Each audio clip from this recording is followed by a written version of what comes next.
A pair of East Division rivals will wrap up week number 4 in the CFL. The new-look REDBLACKS are looking to avoid an 0-3 start to this season, but this matchup has not gone their way as of late. The Alouettes have won 11 straight over Ottawa. Montreal's last loss in the series, that was back in October of 2022. We'll see what is in store here tonight as we welcome you here inside the TSN studio. I'm Laura Dyken, joined alongside Dave Naylor as well with the Hamilton Ticats on a bye. We've got Stavros Katsantonis joining us as well. It has been a great week number 4 so far. Who would have thought the Edmonton Elks are the only undefeated team left? The Argos went into Regina and handed the defending champs their first loss of the season. And then we had Touchdown Kelowna kicking off yesterday, and it was the Stamps getting their first win of the season. Now the REDBLACKS looking to follow suit. When it comes to tonight's matchup, though, Dave, what is your key to watch for? I'm going to go with Ottawa running back Greg Bell against the front seven of the Montreal Alouettes. And look, we've had lots of conversation and focus on the quarterback situation. And, you know, it hasn't been good for 2 games with Jake Maier. But I think one of the things that's been challenging to him is they've been in second and long an awful lot. Bell made his debut with Ottawa last week. Had 29 yards on 11 carries. They can get him going, get some rhythm, get some efficiency of that offense. They're down at the bottom of the league in time of possession. That would help all of those things. My key matchup tonight is going to be Ottawa's secondary. They got some ball hawks back there. They've also given up a league-leading explosions on 30-plus yard completions against the Montreal Alouettes passing attack. We got Tyler Sneed. We got Tyson Philpott. If you took an X-ray of their chest, they'd have a little pit bull behind them right there. So I'm excited to see that matchup tonight. It's going to be key. When it comes to playing against Davis Alexander, you have experience doing that. What makes him so difficult to go up against? Man, I think when you look at Davis, he's able to escape the pocket. He's sneaky. He has a big cannon of an arm where he can just launch that football. He's going to catch you slipping if you're not staying on top of the defense, keeping everything in front of you.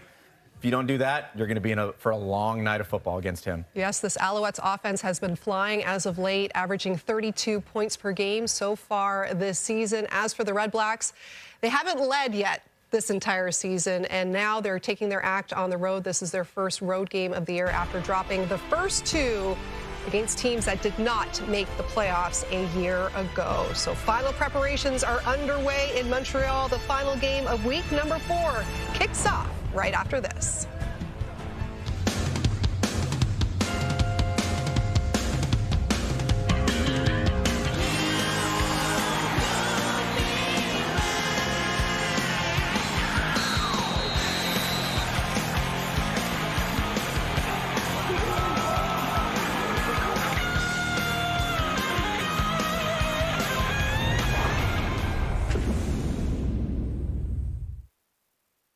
Stephanie Gold of Chilliwack, BC. This is your chance to win big thanks to Save On Foods' $1 Million Touchdown to Win. If a kickoff is returned for a TD, you can win groceries for a year. And if 2 are returned for touchdowns, you could win $1 million. So good luck to you, Stephanie, as we turn things over to Marshall Ferguson and Paul LaPolice.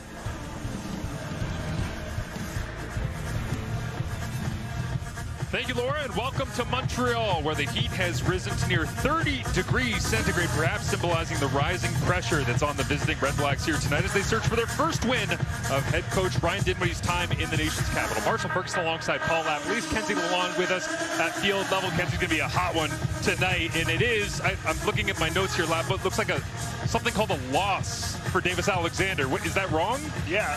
How about this? Never experienced this before in his career. 13-1 last week, had his first loss.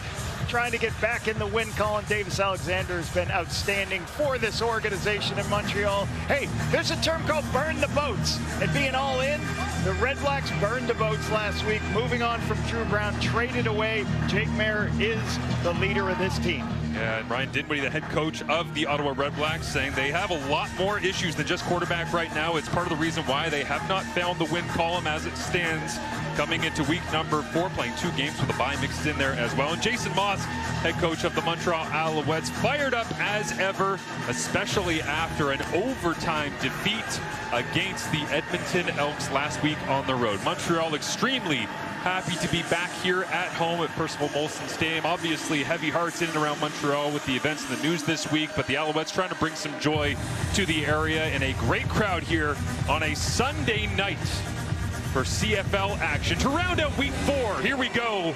with Brett Lowther putting foot to ball and dropping it down to Mario Alford as he crosses the 30-yard line and then knifes past the 40.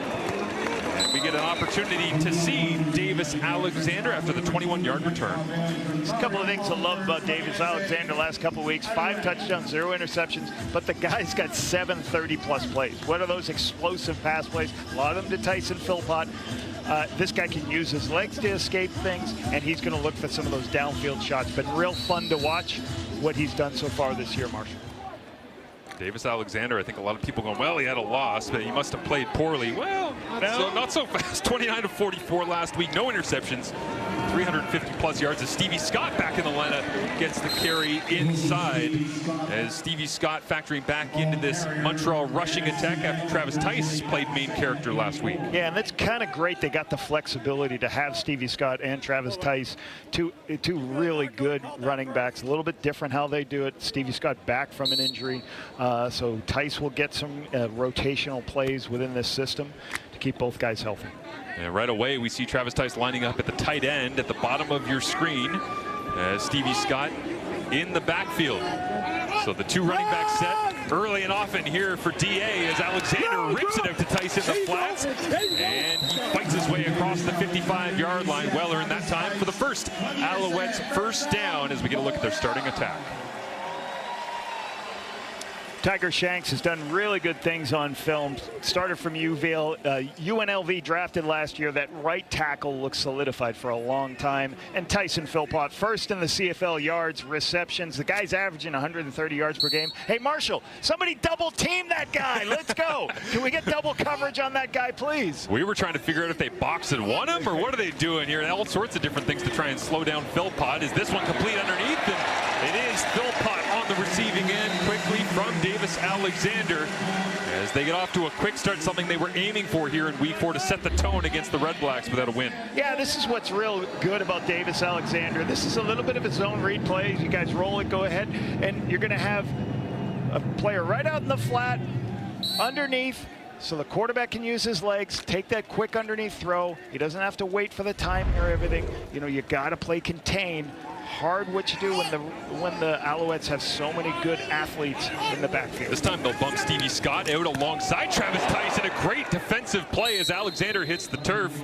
All right, the Ottawa defense is climbing the ladder at that time, and knocking it down was Bennett Williams. And Bryce Carter, one quarterback sack this year. He's got to pressure, get some pressure on Davis Alexander. Love the motor on the 4th-year player. Speaking of pressure, CJ Rivas, 10 D10 tackles, 2 knockdowns. Get this guy blitzing the quarterback. Get him out there. And everyone in REDBLACKS Nation excited. Amari Henderson back. First start of the year. Should provide some stability.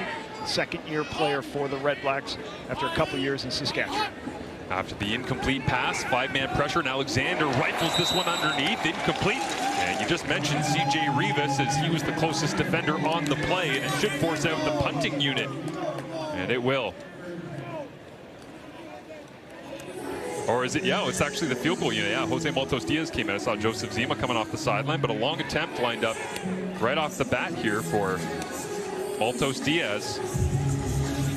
We don't want to say it, but there's the stats right there, 11 for 11.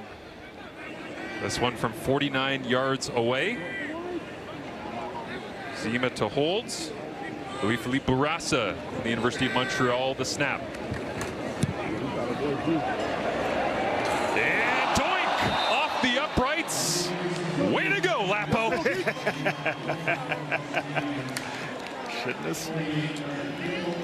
Maltos Diaz. 11 of 12 now. A sensational start to the season. But there is no tonic for the curse that Lapo bringeth. Doink, and we remain tied. Jake Mayer named the starting quarterback for the Ottawa REDBLACKS without even having a chance in a game in the preseason to see Drew Brown, and we'll talk about the move that happened with Brown earlier. But last week, a bit of an up and down adventure against the double blue as Mayer with a couple of interceptions, a touchdown pass as well, and back and forth he went with Chad Kelly, but at the end it was a 6-5 turnover advantage in favor of Toronto because of pair picks. Yeah, 2 touchdowns, 2 picks, 484 yards last week. You can see there. the thing that's got to really happen for this team is find ways to create some explosive plays, but also get a run game going so it's not all on Jake Mayer. Up against it, against this Noel Thorpe coached defense for the Montreal Alouettes, as we see the Red Blacks attack that will try to get on the scoreboard early and often here today in Montreal. With the cutting of Martez Ivey this week, Zach Pelios gets his first start this year back at the tackle position he played last year. And Benjamin Victor, replaces the hurt Eugene Lewis. Last year with the Elks, 32 catches, 330 yards, 1 TD. He's got some big shoes to fill, but he'll plug in for the injured Eugene Lewis. Ed Neverhard lines up tight to the line of scrimmage. As Mayer with play action looks to Justin Hardy, but pressure's on, giving chase and just having to dump it away as Josh Archibald was all over him. The original pressure, I think, was coming in from Isaac Adiemi Berglund, the standout Canadian defensive end. And a flag comes out late as well as we get a look at it. The biggest thing you have to have an understanding is all these zone read plays that all these quarterbacks are doing is they're reading a defensive end. Some of the defensive ends in the league are just so athletic. Isaac Ademi Berglund, he just recovered. As Jake says, I'm going to pull this football because the end crashed. Berglund, the throw is not available. Berglund recovers and is able to force Jake Mayer to throw the ball away. So good coverage in the back end. Contre Ottawa numéro 13, ça va être 3e essai. Intentional grounding, Ottawa number 13. It's going to be 3rd down. So that'll back them up as well. Just a little bit here, and it leaves Ottawa with a quick 2-and-out to get things going offensively in the Drew Brownless era, if you will, on the roster, on the sidelines.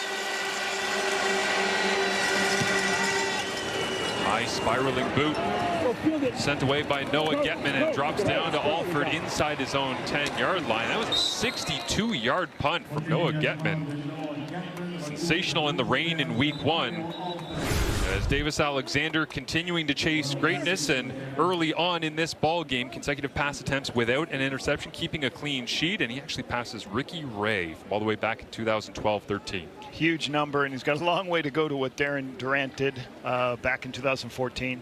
But again, one of the things you like about Davis Alexander is the decision making. The first thing of a quarterback has to do, first of all, he's got to be a great decision maker. Davis has proven that week in and week out by protecting the football. Knowing I got a good defense, I got a bunch of playmakers, I think Anthony Calvillo and Jason Moss and this offensive staff do a really good job also, Marshall, protecting this quarterback. A lot of screen passes. They get the ball out of their hands quickly, so he doesn't take too many shots downfield, but they are controlled when they take them, and they can hit Tyson Philpott for some of those big ones. Aaron Casey, the former Toronto Argonaut, up onto his feet after covering the special teams kick down the field. But the crazy thing as well about having Davis Alexander with so many completions in a row without an interception, he's not a guy that's throwing it 6-7 yards down the field. He likes getting vertical, and Calvillo and Ray as well, I should say, with Jason Moss, they love letting him open it up and take those shots, right? So to take vertical opportunities without throwing an interception gives even more credit to his decision making. You talk about short passes, then a deep shot shows up. And Alexander begins this drive with a little handoff and a hop, skip and a jump from Stevie Scott. The flag comes out at the end of that one as well.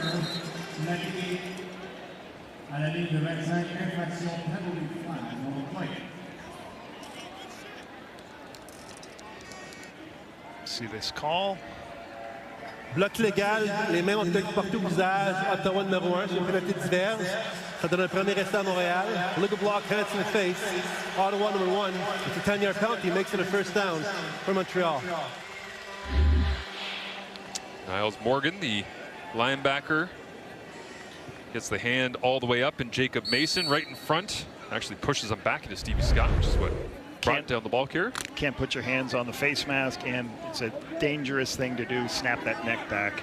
Got to protect the players in the game. And mix and match. Mason, Stevie Scott, and Tice early on, and Davis Alexander drops the snap here, gets back on top of it, so harmless and fortunate it's on 1st down, not 2nd, to kill the drive. I think this is a little mixture of Stevie Scott being new to the game. As Stevie Scott goes across, does he bump into Davis Alexander to knock this ball down? Good recovery by Davis to protect this ball being a huge turnover.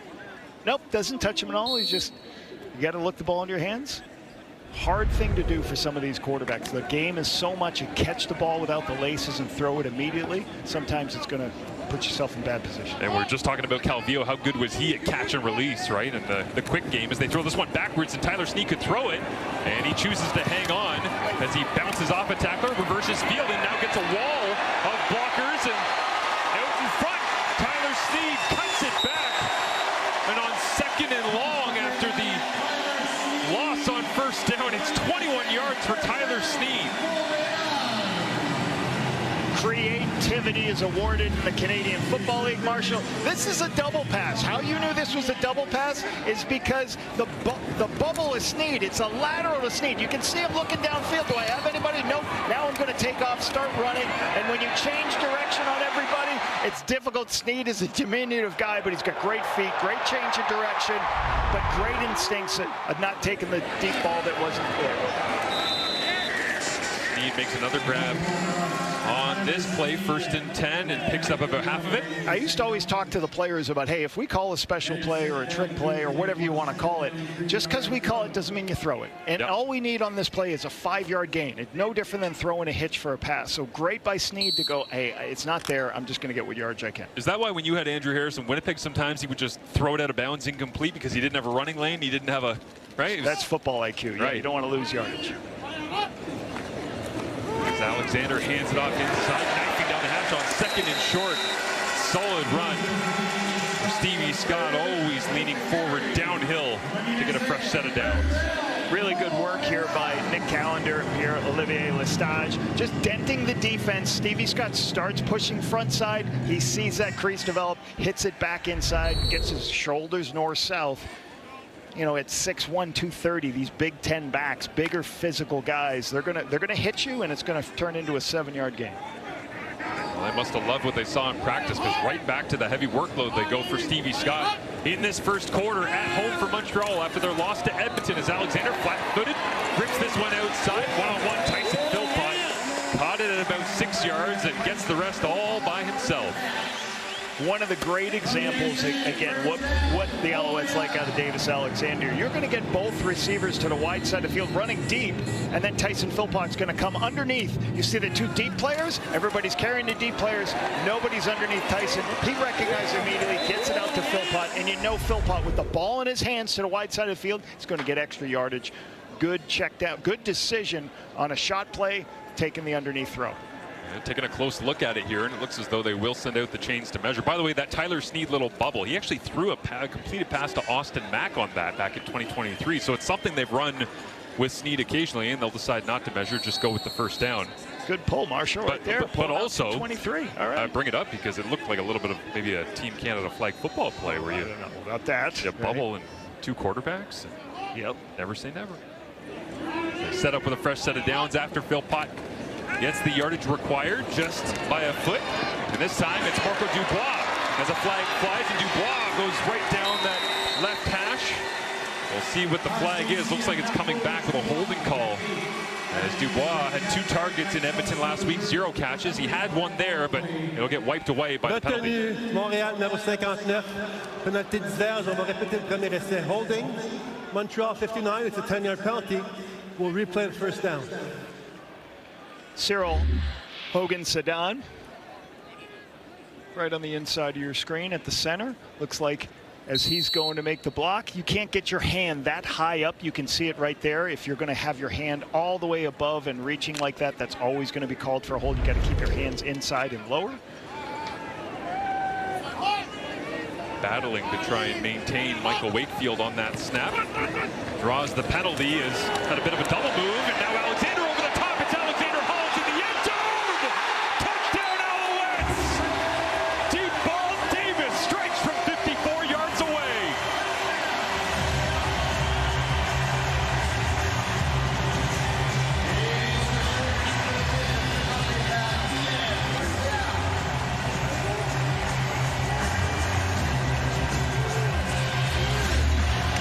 Great execution here. This is what we talked about. Montreal, short play, then a shot play. But the legs of Davis Alexander is what creates this opportunity. Some of these deep downfield shots, takes extra time to beat the zone. He climbs the pocket, knows where the touchdown is. Alexander Hollins, great time and space by Hollins for the huge touchdown.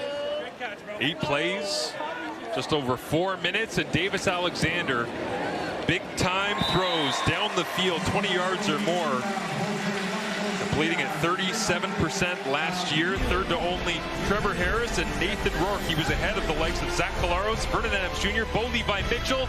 Adds to the tally here in 2026. Alouettes early lead.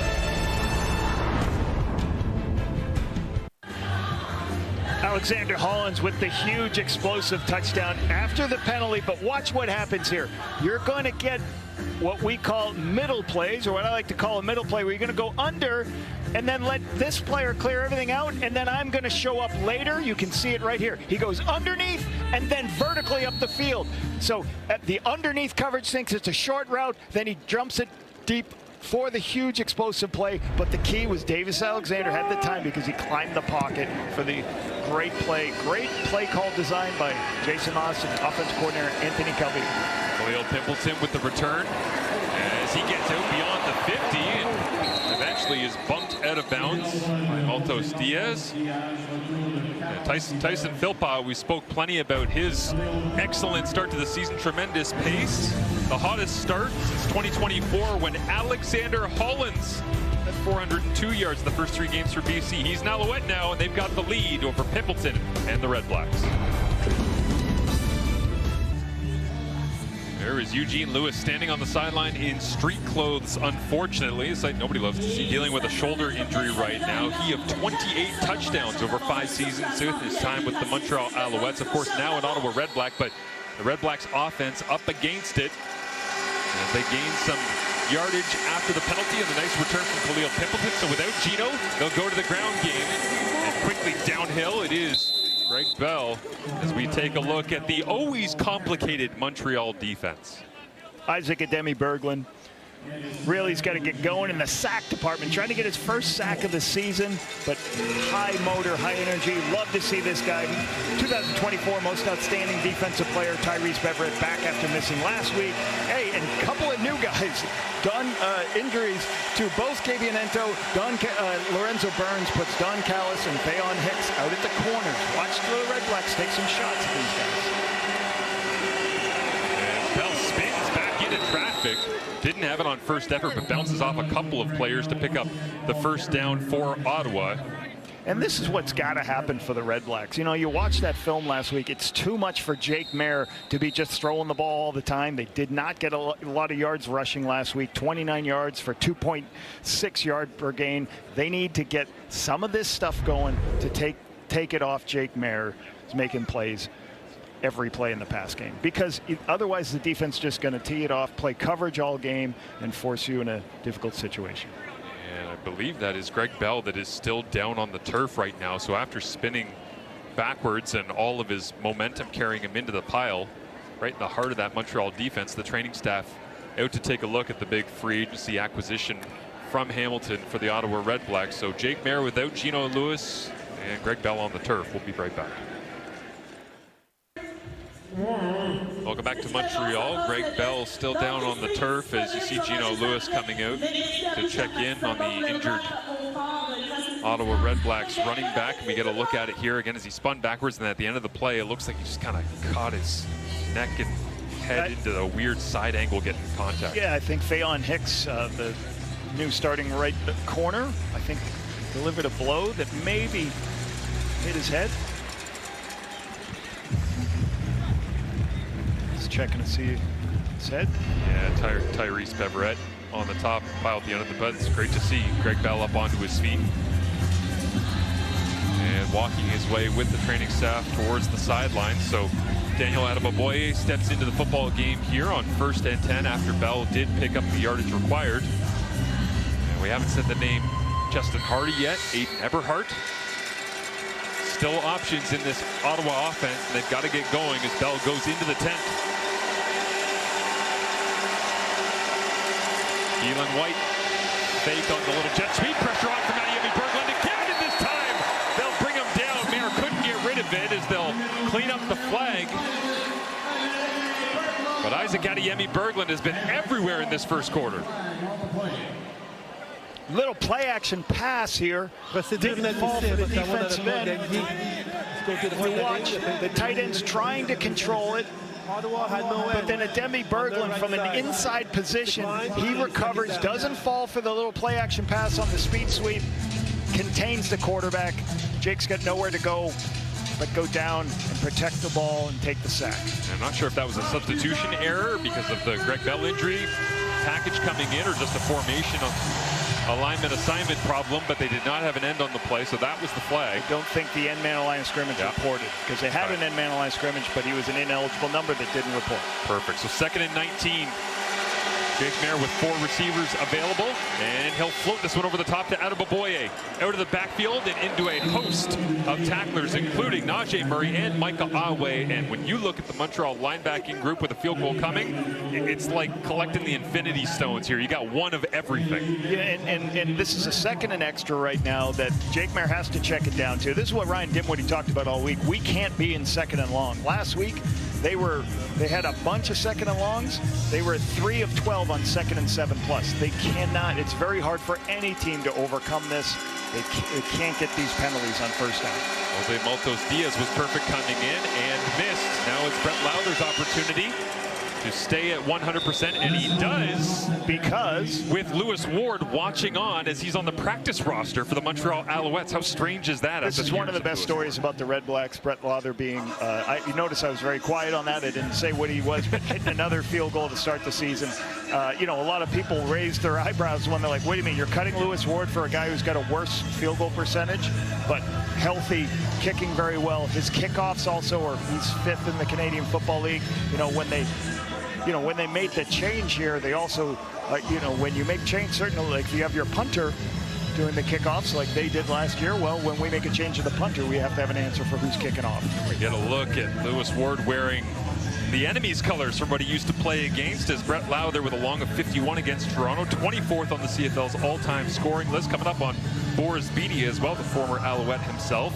Last year, Lowther started 4 of 8 in Saskatchewan, and now 8 of 8. So on the money in the nation's capital and here on the road to get things going in Montreal, as Davis Alexander goes back to work. His last pass went to Alexander Hollins for a touchdown. This time Tyson Philpott on a quick screen. The Ottawa defense rallies, but good execution and a solid pickup on 1st down. And again, I go back to this, and I keep talking about this. This Montreal Alouettes offense loves quick throws to athletic players in space. A couple of linemen pulling out on the perimeter. So you get it to Tyson Philpott on a screen pass to get you to 2nd and 2, which is going to be a high run percentage. And then eventually you do a couple of those, then the shot play is going to come. So I love how this team calls plays to protect the quarterback and get the ball in their playmakers' hands. Tyson Philpott, 3 targets, 3 catches, 33 yards here early on. Stevie Scott inside. Oh, right into a wall. Right at the 50-yard line, which is where he had to get to for the 1st down marker. And we already saw the athleticism of Bennett Williams jumping and knocking down a pass earlier. This time the physicality to try and get the stop, but it's Stevie Scott one-on-one at the hole. Listen to this. Really good. Stevie Scott, shoulders turned, downhill, right? I know it's 2nd and 2. I'm going to get the yardage I need. Love those Big Ten running backs with downhill shoulders. Alexander, quick throw outside. And Tyson Philpott, drop step, tries to get to the outside and does.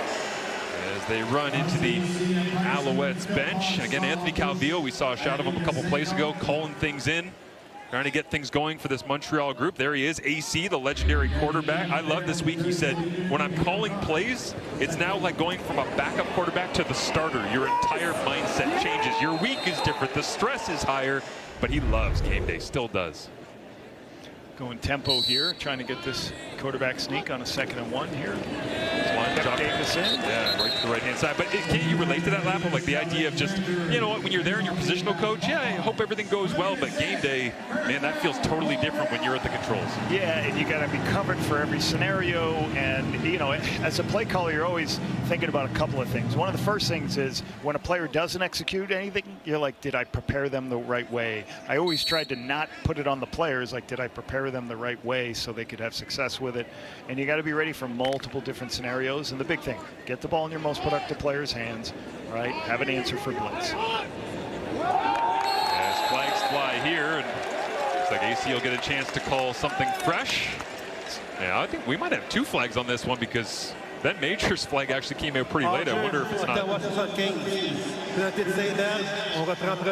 So a lot of Ottawa 75. It's a 5-yard penalty. It's still first down. So a lot of times what teams are going to do, and I can tell by how these receivers are motioning, that they don't have a play called. And what do you mean they don't have a play called? They have a dummy cadence right now where they're going to go in a hard count, and then if somebody jumps, they put their hands up and say they jumped. Otherwise, they'll call a play at the line of scrimmage. So good execution on the dummy call right there. Pick up a free 5, so 1st and 5. Alexander looks to the flats with Tyler Sneed and then decides to rip it just over the head of Alexander Hollins. Incomplete. Good defensive coverage there, making sure Alexander that nobody there open for Alexander Hollins. Good coverage on the underneath. As they move the launch point. See Will Fields there, the Ottawa defensive coordinator, and I'm also kind of laughing internally watching Davis Alexander still talking. You mean just because they ripped Superman's cape off when Cody Fajardo ran the end zone last week that he's not afraid to keep talking? Shocking. I think we all knew Davis wasn't going to change once that regular season mark was altered. Yep. Blitz coming here from Niles Morgan, and Davis feels it. Can they bring him to the turf? He just chucks it away, underhand. And they'll say incomplete, receiver in the area. The pass was behind the line of scrimmage. And Michael Wakefield stating his case as a flag does fly. Niles Morgan, watch the pressure, watch Stevie Scott, but Alexander feels this pressure. Niles Morgan comes, it's a one-on-one blitz, watch him knock it back. Davis feels it and then has to move.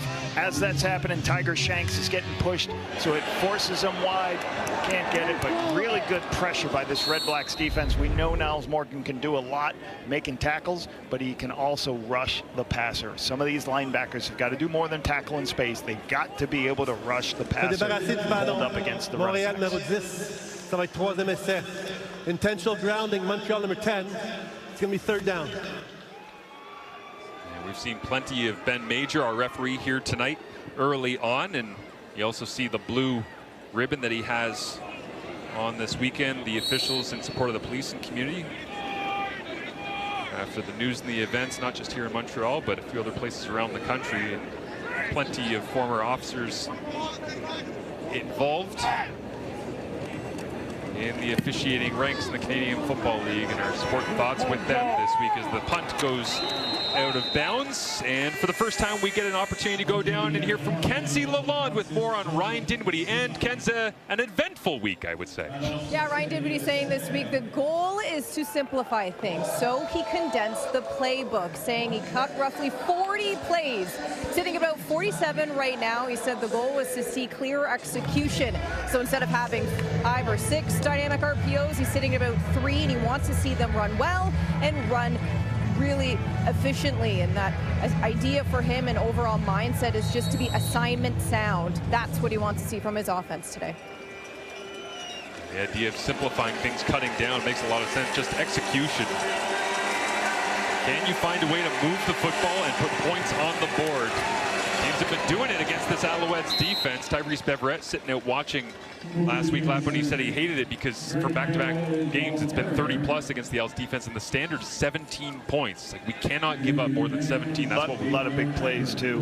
You know, interesting talking to Ryan Dinwiddie before the game, and I love talking conversations about this. I'm like, 47 plays, huh? He's like, well, you don't count the short yardage and the goal line stuff. So, you know, it is 47 plays on their base call sheet, and then you got to add the 15 red zone and score goal line plays. So a little bit more than that, but certainly being smart, minimizing the play. Bear turns around, hands it off, and a jump cut here to the outside. going nowhere. It is Greg Bell, though, back into the game, and that will do it for the first quarter of play as 3rd and short deep in their own end to begin the second quarter for the Ottawa Redblacks. As Davis Alexander, he's had 14 starts, but no more than 3 games in a row being healthy. This is the first time in his career, and it's off to a good start with a big touchdown pass to Alexander Hollins that leads the way for Montreal.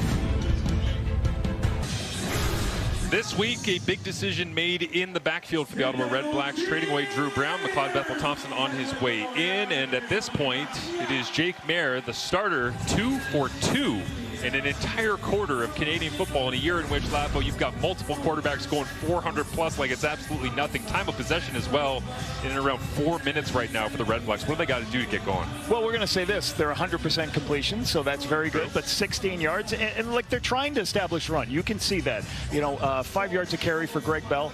But the defense, I'm going to say, for the Ottawa Redblacks has got to help too, because there's 9 first downs right now for the Montreal Alouettes. So the Montreal Alouettes have controlled the quarter by holding on to the football, giving Ottawa not a lot of opportunities. So, and the Redblacks had a couple of penalties that force them into second and extra situations, and nobody's going to survive second and extra consistently. They begin by punting it away to Mario Alford at his own 45-yard line. 50-yard punt and return up around 15 yards.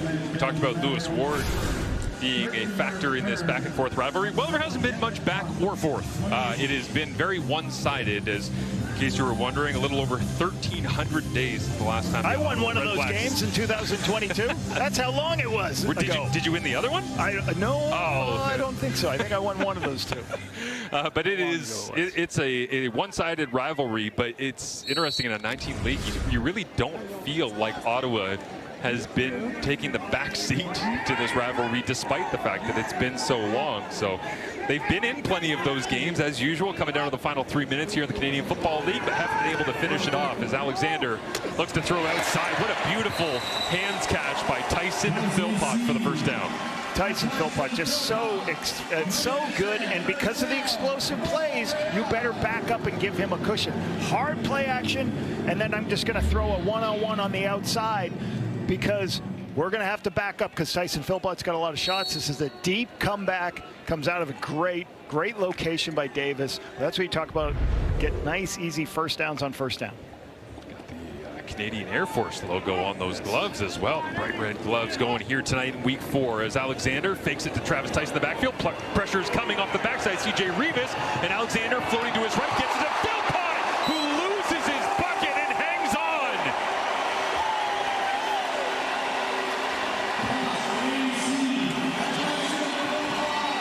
This is greatness from the quarterback position.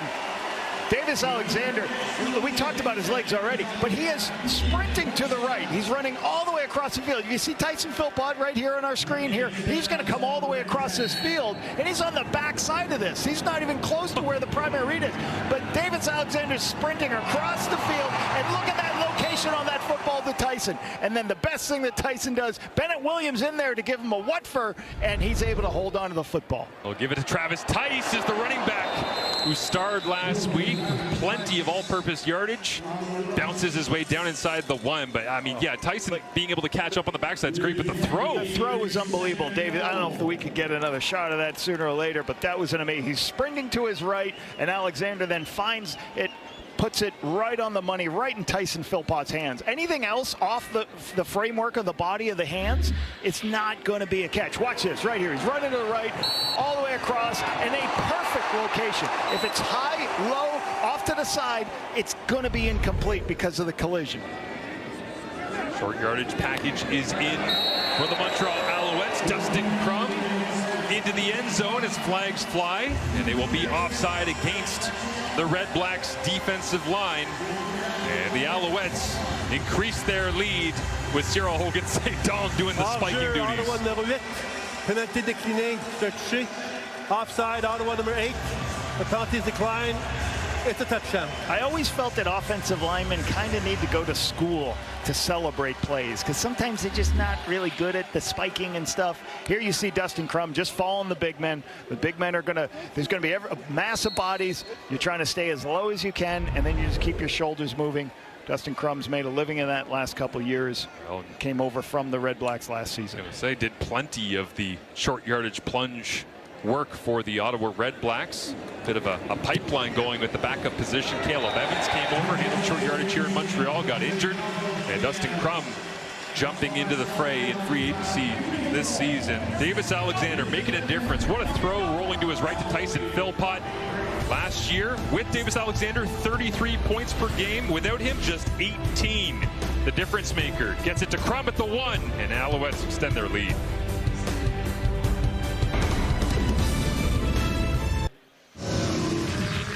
Call it the Tyson Philpott drive. Start with a hard play action, throw it out on the perimeter, the outside.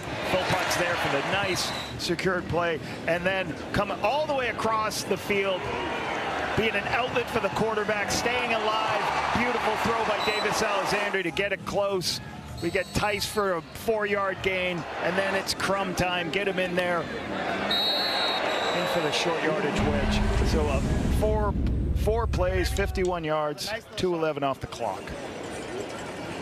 Davis Alexander, 9 of 12 for 153 right now. As Khalil Pimpleton returns this kickoff across the 40-yard line, just barely. And Jake Mayer back out onto the field. And what's interesting, you would think for this football team, Jake Mayer's like, oh, we're playing Montreal. Well, Montreal so far defensively has really struggled in some areas, giving up the most big plays this year defensively, and you know, playing 2 young corners. Here's a crazy stat about where we are in the Canadian Football League this year. Montreal's the 3rd best scoring defense in the CFL, but they're giving up 30 points a game. Right? That's kind of unheard of, but it just shows how the offenses have started this season, and that's what Jake Mayer is trying to get into. Well, and you get a look at this defense. Michael Alouette, Kenton Arcou, Tyrese Beverette.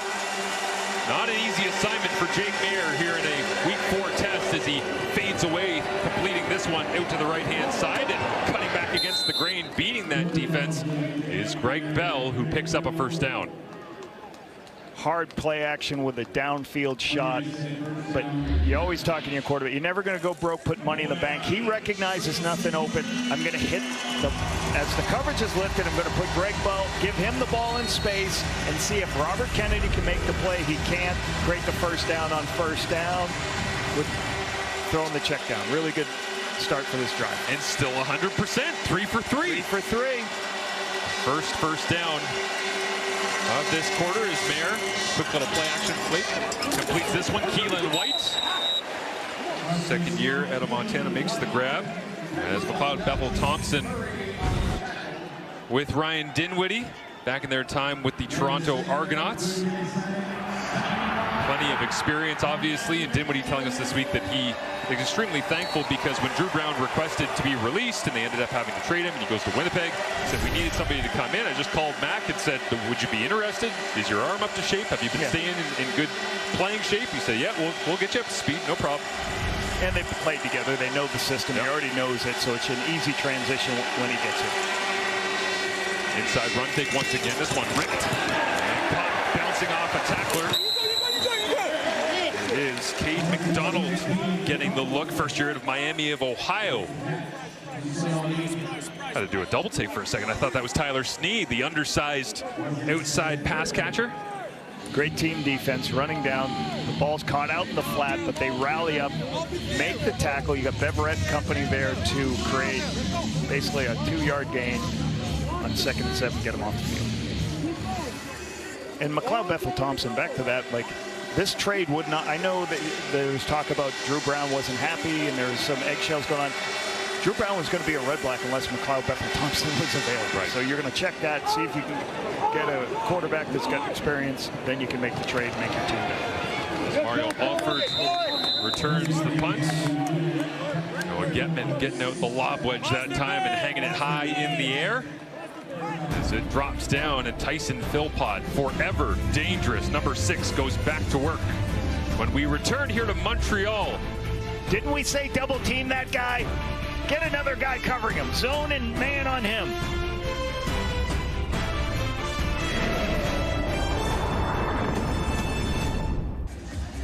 Tyson Philpott, we all made a big deal about it last time the Alouettes were at home in Week 2 because he had 193 yards, and then going into Week 3 at Edmonton, he said, well, It's not nearly as good as my 238 that I had at Saskatchewan in 2025. You got to look at the production he's had. If he's not injured, he might have been already most outstanding Canadian and beyond, as his pace for this season is just astronomical. And Montreal begins with an inside handoff, but Tyson Philpott has really unlocked, it feels like, this offense, and not sure we knew it was going to be a perfect pairing with Davis Alexander, but it's hard to argue against it right now. And a little different. They use him they move him around a little bit, but for the most part, he plays to the wide side of the field. So as an offense, they've done a really good job finding ways to get him the ball. And like, this was a stat this week, like the past 3 games is the highest passing they've ever had in, 1,300, almost 1,300 yards in 3 games. Only other times that would happen, Anthony Calvillo and Sam Etcheverry. Wild. The best of the best in Montreal football history as Alexander goes over the top once again and drops it in, but incomplete. What an opportunity that was for Kasim Ferdinand.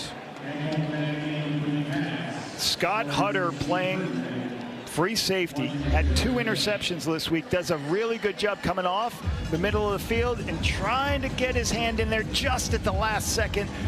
Right? Excellent. Was on the Owls last year, but hey, he had 2 interceptions last week. I want to put a new term up. There's the Canadian Air Force back in the day, the receivers. This is the Canadian Defense Shield. All interceptions by the Redbacks came from Canadian players. Love it. Kasim Ferdinand, by the way, 4 games played last year, no targets, no catches. In his first opportunity last week at Edmonton, 5 targets, 4 catches. So maybe they were trying to reward his hard effort and how good he looked in that game on the road in week 3. But falls incomplete for Ferdinand as down the field, Davis Alexander goes once again, forcing you to defend every inch of this Canadian turf. You are looking at the leader in defensive tackles in 2025 in the entire Canadian Football League, relegated to backup to start this season, but he's earning his stripes here in Montreal once again. Down to Kenzie Lalonde with more. Schilling coming off last week's loss to the Elks. Jason Moss saying at times there were some missed tackles. And Micah Alway has said since the beginning of being a professional football player, he has always done extra tackling drills, whether it's after practice, but he also does one on game day, and that is tackling the goalpost. Yes, he goes up against the goalpost. He said it's always the hardest hit, but it prepares him for in-game. Love it, Ken.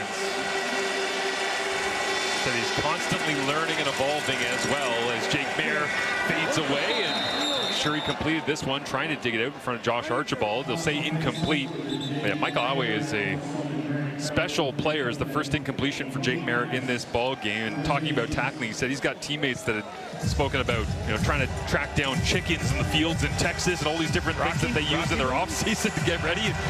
He is an absolute monster on the football field, but such an interesting mind, an interesting guy to talk to about concepts, defensive, offensive schemes, mindset, all of it. Great analyst of the Canadian game as he digs in the middle against Mayer here on second and long. Tyrese Beverette gets the hit, ball up in the air, and they'll call it incomplete, but Beverette flies around the edge in his return to the lineup here in week 4. The hard part about Tyrese Beverette is when he rushes the passer, he comes with such speed. You got Zach Pelios in his first start. You're going to see right off the edge, late, he's going to come up and then blitz off the edge. But watch Zach Pelios. He doesn't do a good job getting his hands. He lunges at him, creates a short edge, and Tyrese is right around him to make a play. There's no opportunity for Jake Mayer to find this ball downfield, but the speed, dip underneath the right tackle and make the play. One of the reasons Mike Alway, obviously not starting, because the play of Tyrese Beverette coming back puts Geoffrey Canton-Arcou at the middle linebacker, right? And now you've got some guys that can really rush the passer, can do a lot of things. I mean, take a look at that bench there as we see the injured Red Black down on the turf and getting looked at. But that shot of Noel Thorpe talking to the linebacking crew is good to see. Looks like up onto his feet, the Red Blacks receiver. But I mean, that group right there, Micah Alway, you talk about a leading tackler, a true middle linebacker, a downhill or a thumper. Tyrese Beverette is a little bit of a defensive back slash linebacker. Canton-Arcou is a bit of a defensive lineman slash linebacker. It's almost like a Venn diagram, if you will, of overlapping. They all happen to play linebacker. AJ Gass, they all had linebacker back in the day, watching that video with them going through. And this team is loaded at some of these skill positions. Here's a name, Tyrell Richards, who plays mostly special teams, but you know, he was tied for first in the CFL last year in special teams tackles with Alexandre Gagne, who is also tied for first in the CFL. So there's a wealth of depth at these positions, and that's why you see so many different pieces from this Montreal Alouette defense. The Will linebacker at times, he's got to play free safety. The Sam linebacker, the strong side linebacker, sometimes he's going to roll to free safety. That's why it's difficult to play this team. They give you a lot of different looks dropping out into zones. Ben Major has a call for us.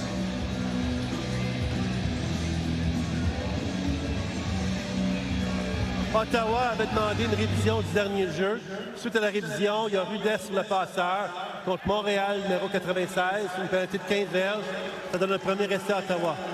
Ottawa had challenged the last play for roughing the passer. We are calling roughing the passer against Montreal 96. 15-yard penalty, first down for Ottawa. 26, you have Tyrese Beverett, so they took a look at it here and I guess got up high on Barrett. You know, anytime in the CFL, it doesn't matter whether you say, well, that wasn't a hard hit or whatever. If you create a blow that hits a quarterback or any player, you're not allowed to hit a player in the head in any way, shape, or form. That's what draws the penalty. Bear tries to go hard count, get a look at the Alouettes defense, and checks in. Better get it off. With Justin Hardy. Has just got the snap off. As you say, Lapo to the outside. Good throw by Mayer. And on point, Keelan White down the right sideline gets hacked out of bounds. But a big pickup and connection that time from Mayer to White. It's great to see Keelan White getting this nice pass out in the flat. This is just an out route. You're reading what happens, right? You're going to see an out route with two verticals, and you just read what if everybody lifts, I'm going to take the out route to the wide side of the field. This is thrown very well. Najee Mary's not in a position to make it. Keelan White makes a miss. They've moved Keelan White into slot, and they think he can be a dynamic player in this offense as he's moved him closer to the ball this season. Crowd is into it as well as Mayer has to check at the line of scrimmage, and he looks into the end zone over the top for a never heard jump ball, incomplete. Good defense that time from Kennedy III, playing at field halfback here tonight in his third year at NC State. Yeah, Robert Kennedy was a Week 1 hero with the pick-6 in Week 1 and the forced fumble against the Hamilton Tiger Cats. He's a deep player. He's got good positioning. The biggest thing you have to do as a defensive back in the end zone, just be calm, make your jump ball, don't get your hands involved, don't create a penalty on a ball that's not going to be caught. Critical moment late in this first half for Jake Mayer and the Ottawa REDBLACKS offense. Blitz is on, pressure coming. Throw into the turf. Mustafa Johnson couldn't be stopped.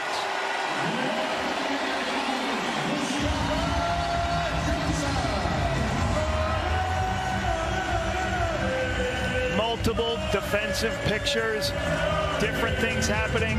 When you look at the start of this play, I'm going, what are they doing up front? There's only two defensive linemen. What happens? You start twisting. Carton Arcoo's coming off on a twist. So you have multiple guys. Gets the offensive line confused. Jake Mayer's got nowhere to go with the football because the depth of the pocket is destroyed by the twist. I'll tell you what, that was a 300-pound man, and the big moose, Mustafa Johnson, he got real skinny real quick, turning sideways and knifing through that gap.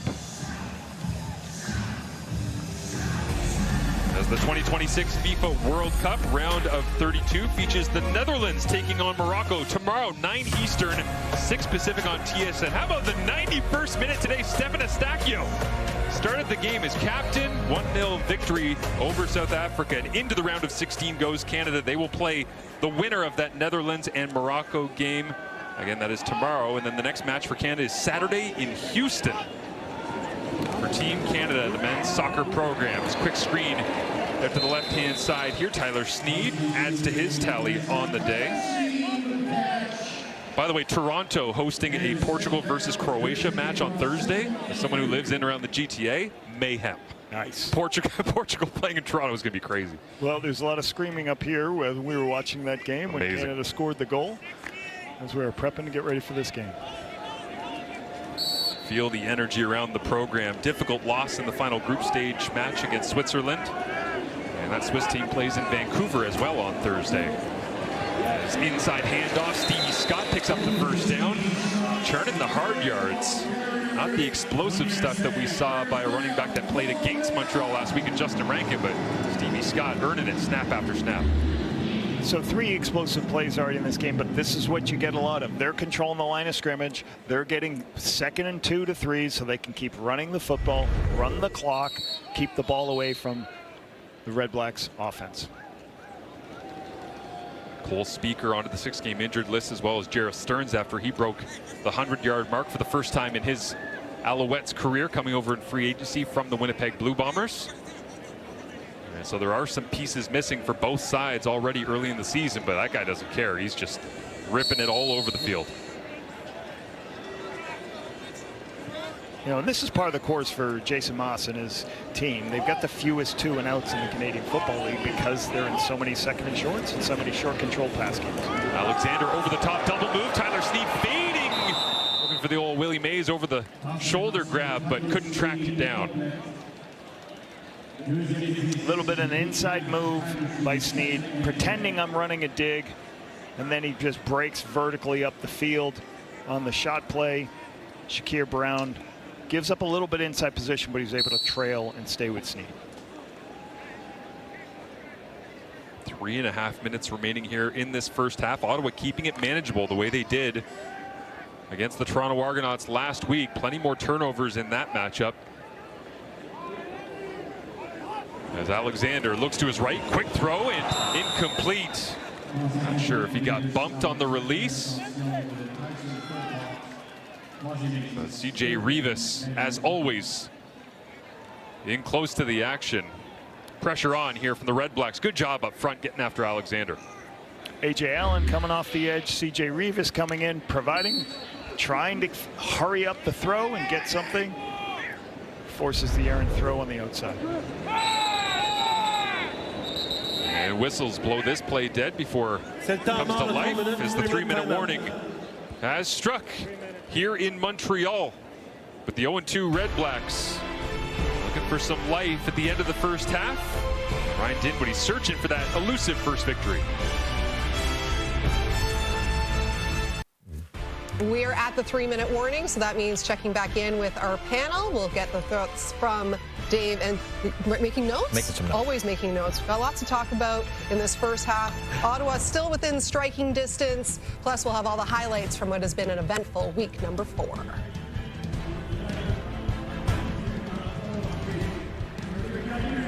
Sun setting here in Montreal. Temperature starting to drop just a little bit after the rainstorms rolled through earlier on in the day, but back and forth battle they go. Should be a good one into this second half as Khalil Pimpleton grabs the punt at his own 15-yard line and makes the most of it after a 44-yard punt. And so the Ottawa Red Blacks get the football and an opportunity here to tighten down the screws a little bit on the gap for Jake Maier, trying to make a statement and hold on to his starting quarterback job. Trying to get something going before the half. They're in a pretty good spot for the explosives they've given up, that they're only down 8.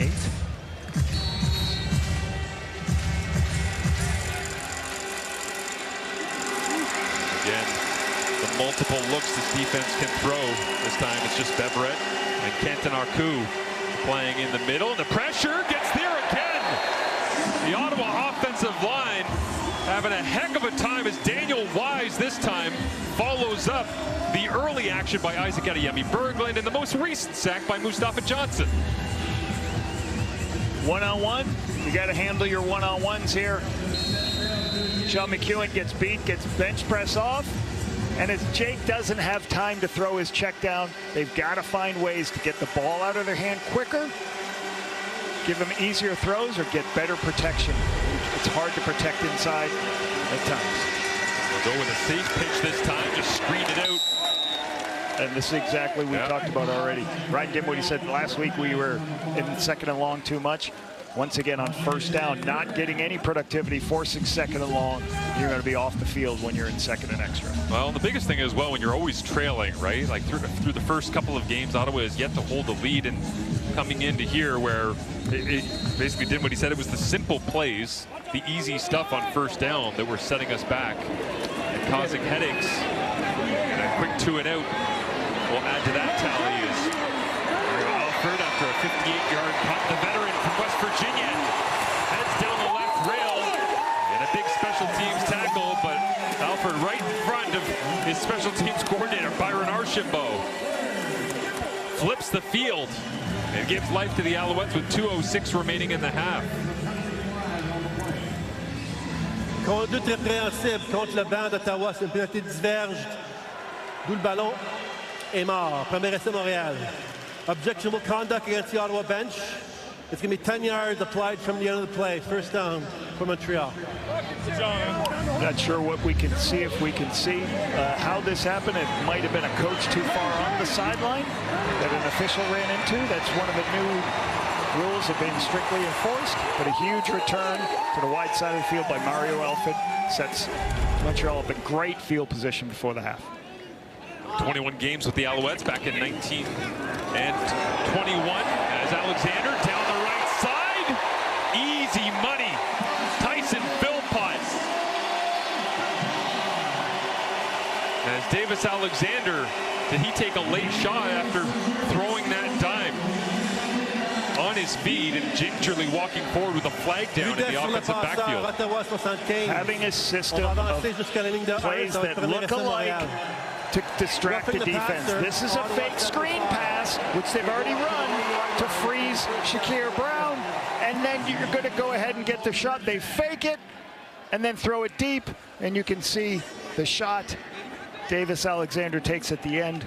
It's dangerous position when your foot is planted. Yeah, Mufta Ejili, I don't think there was any intent there, just trying to make his way to the quarterback, and the helmet hit the wrong spot at the wrong time. And crumb time. It's great to see Davis up and moving around smoothly right now on the sidelines. Tough as anyone in the CFL. But Dustin Crum comes in as they add the penalty yardage on. And Crum with his second plunge of the ball game. Looks like they'll spot him just shy.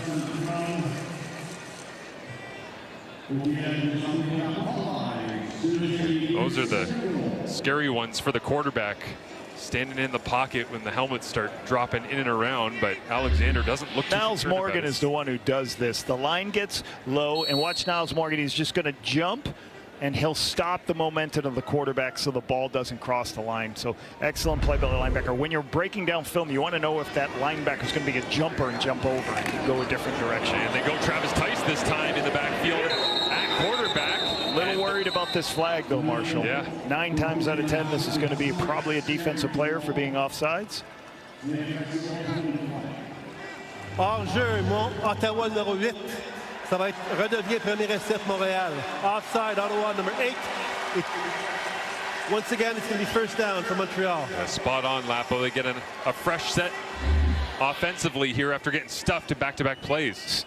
They called C.J. Rivas for this being offsides. And it's pretty easy to tell when you're at the 1-yard line what this is. Difficult penalty, crucial mistake here at the 1-yard line. All of a sudden it feels like a long one, but Crump goes and gets it. Touchdown Alouettes.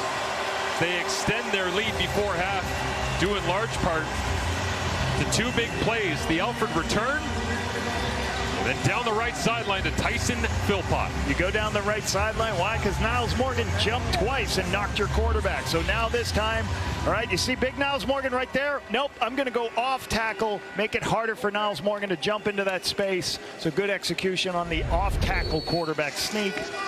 Another huge drive right before the half to put points on the board. And the separation right now in the East Division between the Ottawa REDBLACKS and the Montreal Alouettes when it comes to the win-loss column comes down to little sequences like that, right, Lapo? Just the idea of Ottawa, chance with the ball in their hands, 2 minutes to go. They go 2 and out, give up a sack, and then all of a sudden flip the field with special teams, and then it's 30 seconds later, and it's a touchdown on the board for the Montreal Alouettes. Save big this summer and stream the hottest shows, movies, HBO exclusives, and select sports now on Crave. Scan the QR code on the screen and get 40% off Crave with a premium annual plan.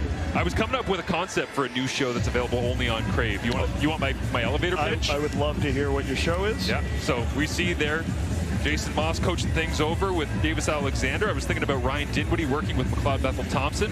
How about a little show we like to call The Fixer, where you bring in Macbeth, and he's supposed to just fix your football team in short order. Okay. They got legs? The Fixer. We'll see. We'll call somebody Crave and see. The reason that I say that is because you did say this week, like, quit your day job. Well, what was that? I'm sorry. McLeod Bethel-Thompson. There's probably other teams in the CFL that would have been interested in him if anything goes wrong at quarterback, right? Veteran guy. If you could do this and do Kevin Glenn also, right? Kevin Glenn could be part of the Fixer, right? Yeah. Michael Bishop for the veteran CFLers. Now we're talking. All these cameos from the veterans? Yes, all these former quarterbacks. Who's the best fixer in your coaching career that you were working with? Best fixer? Yeah. Think it over. No pressure. Attaboy. Kerwin Bell. Get it over. There it is. With Cleo Pimpleton. And tracked down from behind. Special teams effort that time. So with 1:28 left, like, there's a little bit of situational football that has to happen for Ottawa. Ottawa obviously wants to put some points on the board. They're not far away from a field goal, but the worst thing that can happen here is 2 incomplete passes, punting the football, and leaving more time on the clock on a short field for this Montreal offense. So it's real important they get points on the board, yes, but they've got to also make sure that they don't give Montreal another opportunity offensively. Looks deep and then finds on that right sideline, hiding the diminutive Khalil Pimpleton, who gets blown out of bounds by Najee Murray.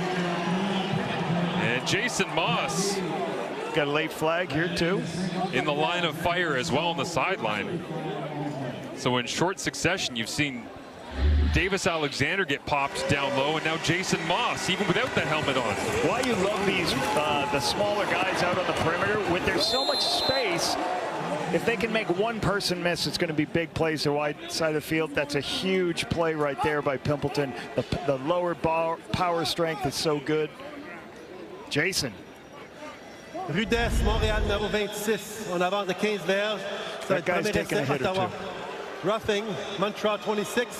Will go up 15 yards, first down for Ottawa. I mean, putting salt directly into the wound, because Moss is going to rip him and film as well. See Davis Alexander checking on his head coach. Yeah. Hey, how you doing? And he's going to say he's fine, right? Bad Late penalty, right there, but knocking Eberhardt into his head coach. Gives Ottawa good field position here at the end of the first half. This one, an absolute light beam that bounces off the hands of the intended receiver. And this is one of the things about, like, the Red Blacks offense, how they got to play it with Jake Maier as their starting quarterback. Jake Maier's not going to create with his legs. He's just not going to be a scrambler. So everybody else around him, when he locates the ball, finds the right guy, when they pick everybody up, you got to catch the football. Like, it has to be perfect. You got to move people out in zones, find the open player, but then you got to finish your job. You're not going to get the scrambling from Jake Maier. Blitz coming from the secondary. Najee Murray couldn't get there. Maier goes vertical, underthrown, and intercepted. He was looking for Khalil Pimpleton, but instead it's a turnover for Faion Hicks. No, actually, that's Wesley Sutton.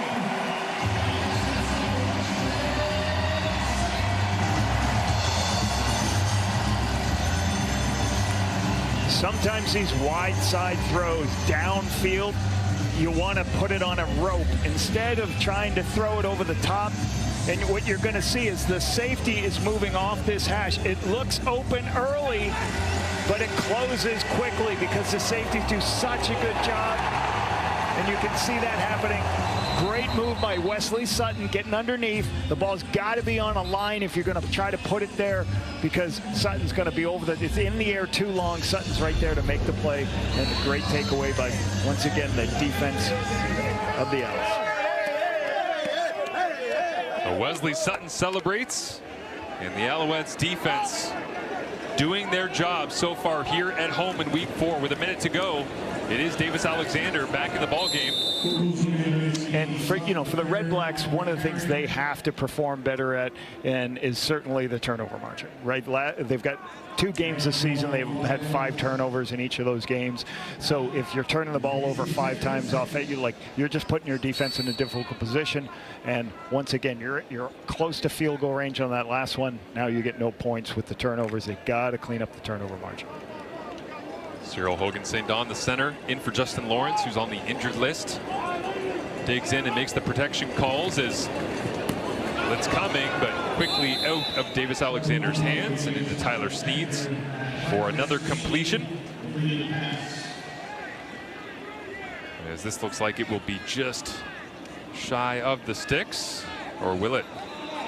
I think it's going to be a 3rd and short on the quick little hitch play.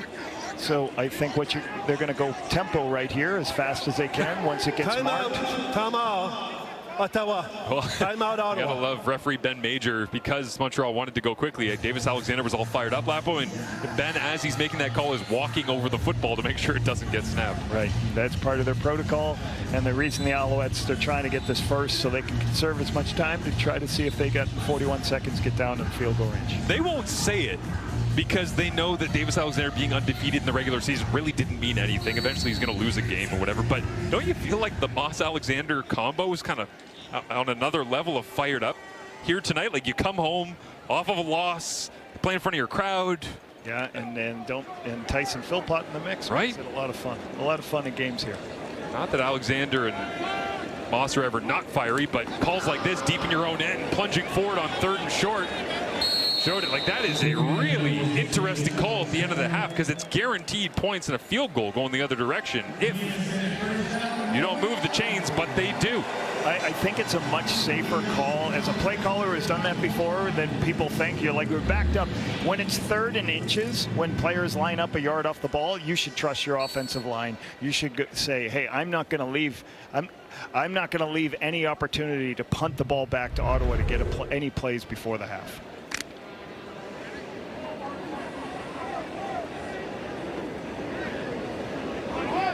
Alexander once again with Travis Tice and Stevie Scott in the backfield alongside him. We'll hand it off to Tice. Wrapped up and rolled down. A host of Red Blacks tacklers. Lapalese, you got something you got to do at halftime? What do you? So I have to run down at halftime as a Team Canada men's national team. Is going to the concessions? What are you doing? No, we have a 8-minute inter-squad scrimmage with our team, so I've got to sprint down to the sideline and be ready to call a flag football game. Amazing. I'll see you later. He's done this whole half standing in the booth in Team Canada flag football shorts and high top Jordan. Yes. No better look. Sport coat, suit. Get down there. Go do your job. Davis Alexander happy with the first half of action, I'm sure, despite getting nicked a couple of different times. Tyler Sneed, efficient as ever. Tyson Philpott, standout effort. As Ottawa will get their choice on football to get the second half underway coming up. And Alexander Hollins, downfield threat as Davis Alexander looking his way the whole way early on over the top. Bashakur Brown and Alexander with eyes for the deep ball as much as ever here in Montreal. We throw it down to Kenzie Lalonde, who's alongside Hollins. Well, Alexander, when I spoke to Albany Calvillo this week, he said our goal is to sustain drives. Well, your offense was out there for a while, over 19 minutes. What was working for you guys? We just, any play that we caught, we just try to execute it the best that we possibly could, drive the ball down the field and just try to put some points on the board. Pick up your first touchdown of the season in a play where we saw Davis Alexander use his legs. He did that as well with Tyson Philpott just sprinting. When he uses his mobility, how does that open things up for you? Man, he's a great quarterback, man. He can do it all. He can make any throw on the field. So, whatever play that we call, you know what I'm saying, we just get open, and he's gonna make the throw anytime. Best of luck. Thank you. All right, Laura, over to you.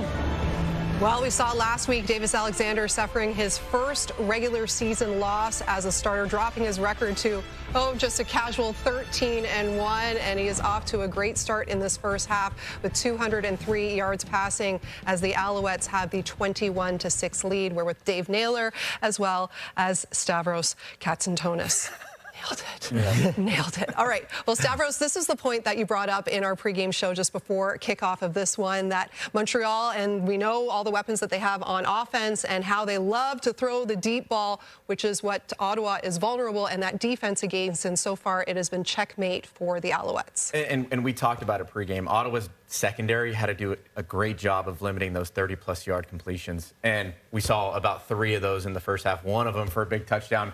Davis did a great job of sort of stepping up in the pocket there, making a giant throw. And we got to get the x-ray machine back out because we got another dog on the floor. a couple barks there for Alex Hollins, who makes a phenomenal catch here. Davis just doing his thing, lasering this ball downfield, getting in behind coverage in the defense. And, I mean, what can you ask more there from the receiver making a play? I mean, what an absolute bomb. Davis extending the play. And then we're going to go to our next guy here. We got Tyson Philpott. We talked about him in the pregame. We know what the x-ray says about him. Davis throws it down to him. He makes a great catch and takes a monster hit, gets up, flexes on everybody right there. Way to hold on to the ball for him there and get them into another scoring situation before half. And then here we go. They fake that one there, throw it deep down to Tyson, and he makes a phenomenal catch here on the sideline to set up another score.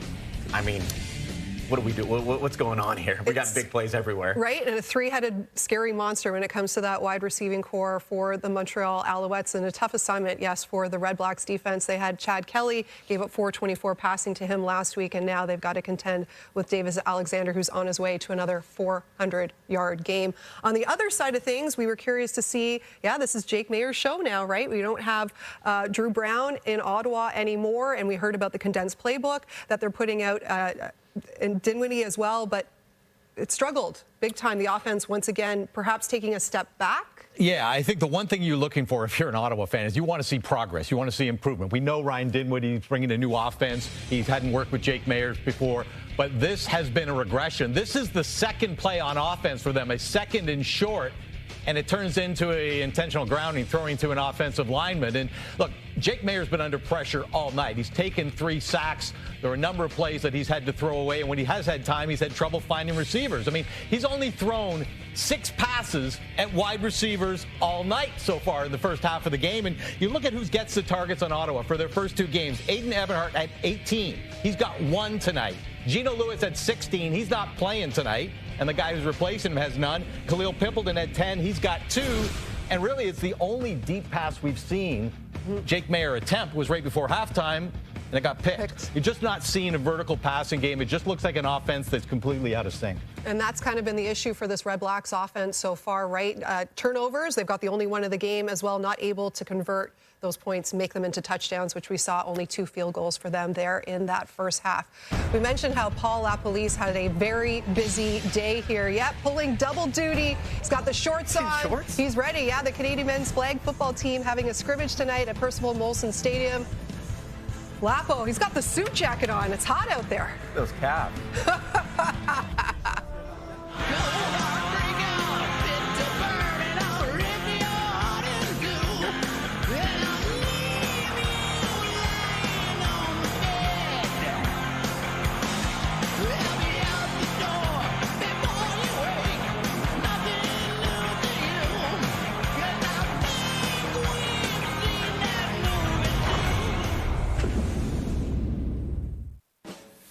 Well, let's show you what went down already here in Week 4. This was Thursday, Elks and Bombers, and it's Justin Rankin racking up those yards once again. He had 106 of them on Thursday on 15 carries. He's had at least 100 yards in every game this season.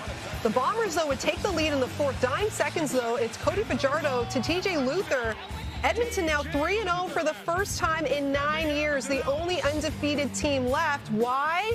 Because the Argos were in Regina on Friday to take on the Riders. Here in the 4th, the Riders have the ball, but it's a Darius Pickett And it's recovered by Toronto. Pickett returning to the Argos after spending the last 2 seasons in Ottawa. So the Argos grab onto that football, and they would convert that into points. Chad Kelly to Tyler Common, the rookie, making quite the statement. He had 2 touchdown catches along with 89 yards as, yes, the Argos hand the Riders their first loss of the season. And then this was last night, touchdown Kelowna, Stamps and Lions. One of these teams was going to win their first game of the season. It was not the Lions. Tyreek McAllister runs it all the way back. 90-yard return touchdown. Last week he returned a missed field goal, 120 for the score. Seals the win for the Stamps as the Lions again falling to 0-3.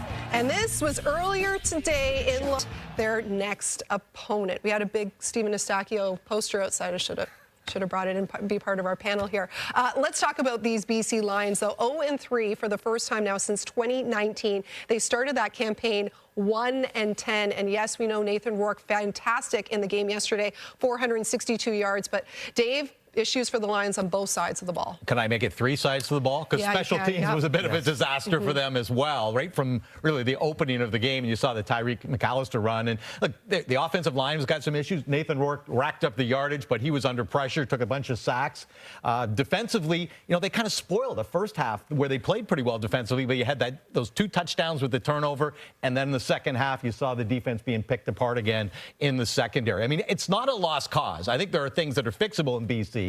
And unlike the Ottawa game that we're watching, they're not struggling to move the ball down the field, 462 yards, but there's a lot sitting on Nathan Rourke, it feels like. And you have to feel for Rourke, right? The weight of the entire season is on his shoulders, right? The team goes with the flow of where Rourke goes, and he probably feels like he has to make a lot of plays given the circumstance of how the defense is playing, how their offense is going. So the good thing is, it's a long season. They started 0-5 before they won a Grey Cup. Yeah, that's right. So that's probably the messaging in the locker room. Hey, don't panic just yet. Just keep setting the ship there. But if I asked you in preseason, 3-0 playing 0-3 when Edmonton's playing BC in week 5, not what we would expect. No, and that is the second game of touchdown Kelowna. And yeah, the schedule not very kind to the BC Lions. And we mentioned that Canada's men's flag football team, part of a scrimmage here in Montreal tonight. Lapo again pulling double duty, head coach, analyst. We saw the calves, we saw the sports shorts. Hopefully he's got his running shoes on because he's got to get back up to the booth and call the second half in this one. Alouettes up 21-6 over the REDBLACKS.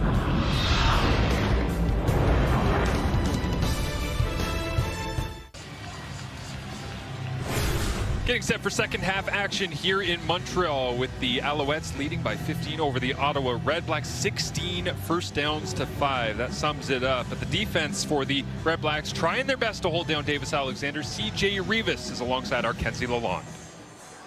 All right, CJ, just kind of take me into the room. What was the environment like at half?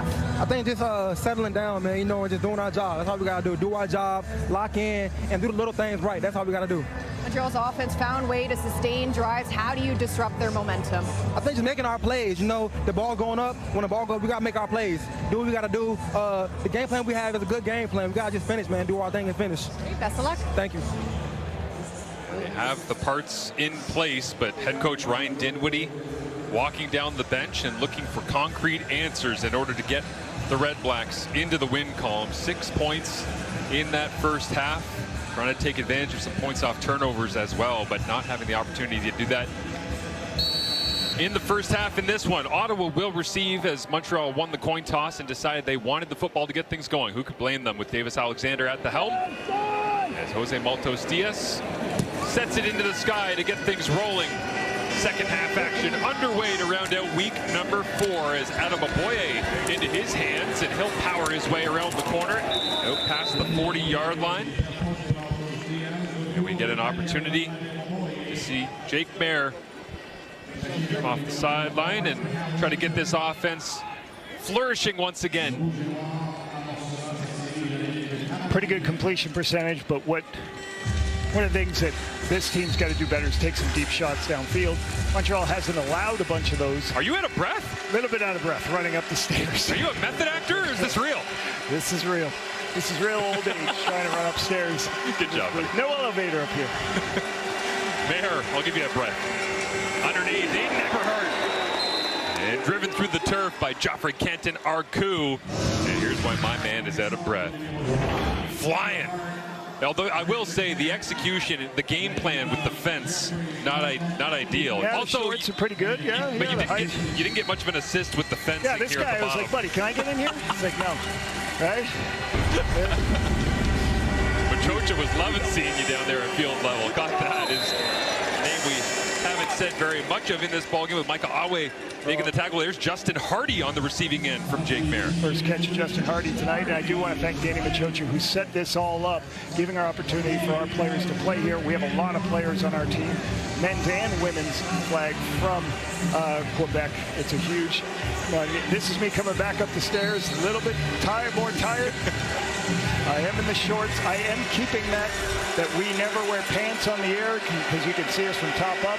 Had to do the shorts today. It's a top 3 challenge to get up the stairs here. Percival Molson, maybe the thin air of McMahon would be on that top list of difficult stairs. But I sympathize with you. As on third down, they run the football here, and Greg Bell does pick up a fresh set. But that was great to have your team out on the turf and to see the support as well from all the Quebec fans. So many Quebecers on your club as well. Yeah, it was really good to see. You see Greg Bell here. It's third and short. You don't call a lot of these wide zone runs because the opportunity for a negative yardage play. But sometimes they're great to get the ball away from all those big bodies inside. So nice run. Hey, Ottawa's been terrible this season on 3rd and 4.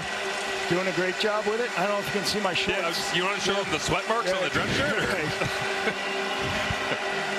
Stairs are undefeated here in Montreal. This one slides out of the hand of Jake Mayer. That was, you ever go 3/4 of the way through the swing out on the links and then realize that it's just not going to work for you and all of a sudden it's a bit of a shank? I think that's what just happened. Not a lot of golf for the football coaches working all summer long.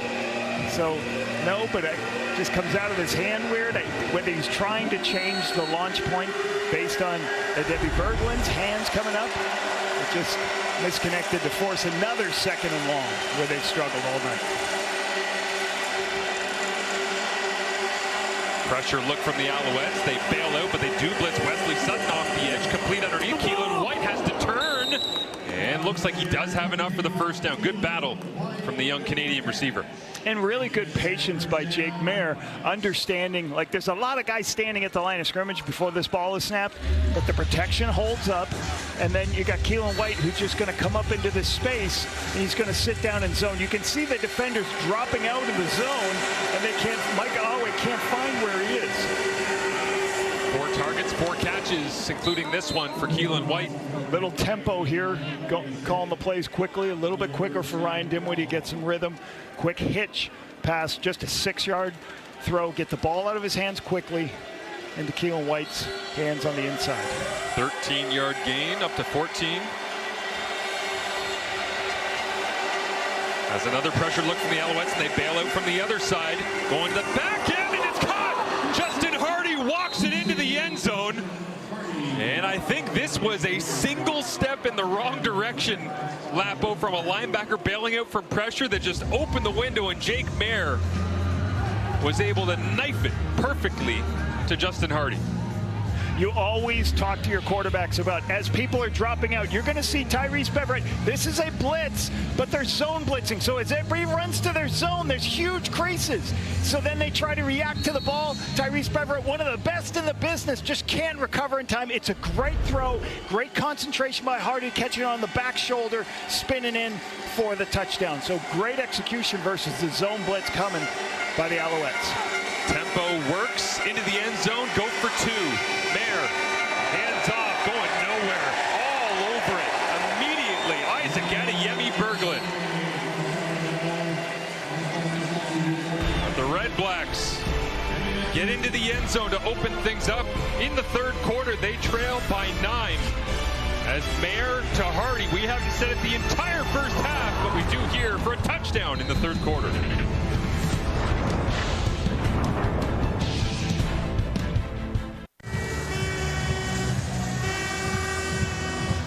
Justin Hardy with the 29-yard touchdown. This is a drive of 7 plays, 69 yards with an explosive to end the drive, but it was all throwing. 6 passes, 1 run on short yardage, trying to spread the ball around. A little bit of tempo here by Ryan Dinwiddie, trying to say, hey, we're going to do some things, get the ball out of our hands quicker. And then a couple of pressures by Montreal. Jake Mayer makes them pay, being out of position when they're dropping into the zone for the touchdown. Good response in the second half by this Red Blacks offense. Mario Walford on the return, and another big play, that time on special teams by Bennett Williams, as he continues to fly to the football regardless of what unit he's part of. And out comes Davis Alexander here with his first touch of this second half. And again, Davis looked a heck of a lot like Davis of 13-0, didn't he, in that first half? Just getting it up and down the field, making the smart decisions, moving around. Yeah, and I remember talking to Danny Machocha when Davis became a starter last year, and everyone's like, you're moving on from Cody Fajardo, and he's like, it's not about Davis, it's about our team. You just got to protect, make sure he does the right things, and let the players make the plays. Sooner or later he'll make his own plays, but he doesn't have to win the whole game himself, and that's what he's done so well by protecting the football, using his legs. But more than anything, the players believe in Davis Alexander, and they can see how he plays, the effort he plays with, and he puts his body on the line for these guys. And you know, like Jason, very similar to that guy right there, how Jason Moss played the game. It was interesting. Anthony Calvillo said he never called guys in the offseason, maybe once or twice. Davis talks to everyone all the time, all year round. That's the type of leadership stuff that he is naturally good at, and he's got everyone on the same page. He was on the same page with Stevie Scott on the route and the throw, but the catch just not there, and it will be 2 and out. Team that has the fewest 2 and outs in the CFL because how much they're short passes. So a rare 2 and out Alexander, but just got to catch. Stevie Scott did a good job. Just got to catch the football when it's located. The other interesting thing that Calvillo talked about was he basically said, I don't have anywhere close to the arm strength that Davis Alexander does, so it's actually harder for me to play call for him because I have to try and understand that he can do things I never had the chance to do. Yeah, I don't know. I've gone against that guy a long time, and he had arm strength. What a great kick right there. Beautiful 47-yard punt, pins Khalil Pimpleton along that sideline. As he steps out of bounds, Joseph Zima going to work here at home. The Red Blacks with the football, down by 9. As we put a period or an exclamation mark or maybe a question mark on week number 4. Oh, week number 5 kicks off Thursday at 8:30 Eastern, 5:30 Pacific. It's the Argos, it's the Stamps from McMahon Stadium. It's getting an opportunity to see Deshaun Brissett take on his old team for the Calgary Stampeders, and it is the Stampede Bowl as well, Labo, which I've never been to, but you have experience. And I will have my cowboy hat ready and my cowboy outfit. Did you get a custom one made? I bought one that was very expensive last year, so I'm going to wear it every year. Is it cowboy hat and shorts weather, maybe? No. Oh. I'll have some cowboy jeans. Jake Mayer with the football after the wonderful punt by Joseph Zima, and Joffrey Canton-Arcou brings down Greg Bell, but not until he has a gain of up around 8 yards on first down. So ahead of the chains here, the way they like it with this Red Blacks offense. They've been behind so often this early season. Defensively for Montreal, this is a pretty good, the first half only giving up 23 yards rushing. Last week they gave up 201 yards rushing. I know that's an area of concern for Noel Thorpe and his defense. Hey, we got to stop the run better. Last week they just, talking to Noel before the game, we just missed Justin Rankin a couple of times, and that's going to happen. You got to make your plays when those great backs get the ball in space. Canton-Arcou with 3 tackles here tonight. He came in with a league best 18. Late to rally to that one as well, but a first down for the Red Blacks offense as they rely on the ground game that time. Extra offensive lineman in with Samuel Carson. Spread people out. Give him a chance, and watch this one cut. Boom, puts his foot in the ground, gets north-south. Shoulders square for the first down yardage. You want backs who can put their foot in the ground immediately and get north-south and shoulders square. Get the big run on the outside zone play. Red Blacks with 5 first downs in the first half, already 5 here in the second. As Mayer looks to throw, he does to the outside. It's Daniel Adeboboye one-on-one with Wesley Sutton. Stiffy throws away Sutton. to the sideline and picks up the first down. Adebaboye always getting those backup scrap reps, but always makes the most of them. A lot of misdirection in the backfield. You've got a speed sweep going in one direction, you're faking inside zone to the other, and then you leak Adebaboye out into the flat, get the ball in his hands, let him make people miss. Love Daniel. He's a great football player, great addition last season for the Ottawa REDBLACKS. With a special teams demon and a running back. Such a strong low-to-the-ground runner is Adebaboye. This time they go with a jet sweep. It's Aiden Eberhardt trying to get around the corner, and the free agency pickup from the BC Lions. Spoke to this week and said he was very aware of the challenge of the Montreal defense, how unique they are, how much pressure they bring, how confusing they can be. Good way to neutralize that, I guess, is just getting his hands going around the corner. Yeah, you always call this conflict of assignment plays. The line's going to the left, but then you flip the ball to the slot receiver to the right.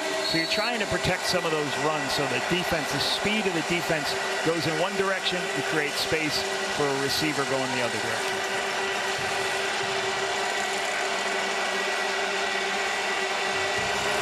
Empties it out 3 by 3, and underneath, diving for the first down marker, it is Justin Hardy, as we welcome in viewers on TSN 3 and 4 who were just enjoying Canada winning again against South Africa.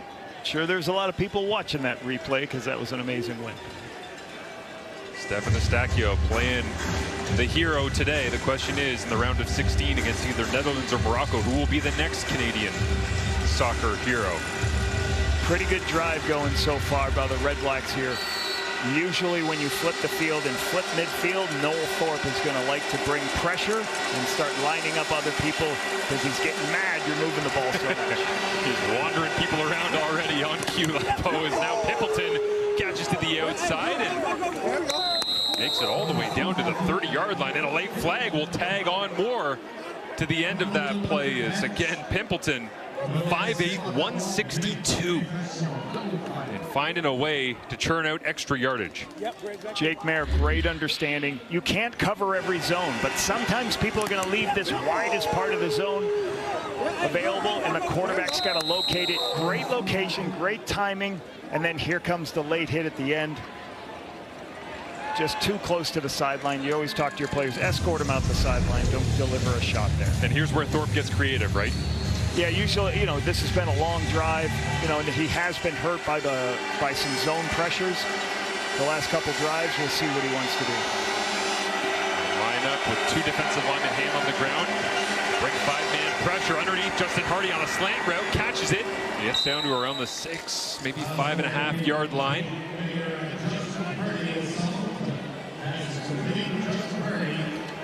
Little bit of man coverage, a little bit of pressure scenario. Jake Mayer sees it, gets a slant over inside of Willie Sutton. And tempo worked for the last touchdown to Justin Hardy. They'll use it again here quickly to the line of scrimmage. Handed off Greg Bell, right-hand side. And Montreal's defensive line sliding with the blockers up front and making the play. It looks like Wal Ugwak was at the bottom of the pile. It's Daniel Wise climbs up off this Percival Molson turf. And now it is 1st and goal to go. Bringing in an extra fullback, as we can see Anthony Goslin, interior player coming in, get a little bit extra players around the line of scrimmage, box area. Goslin, the longtime REDBLACK, 9th year out of Sherbrooke. 4 receivers available. They'll fake it inside the Bell, slant route, 1-on-1, and did he hang on to it? Keelan White into the end zone, touchdown REDBLACKS.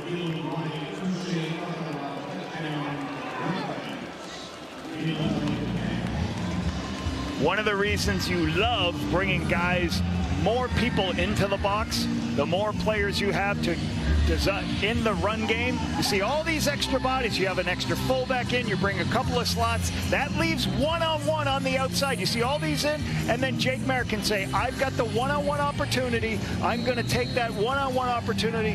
When it shows up, Fayon Hicks gets beat on the inside slant.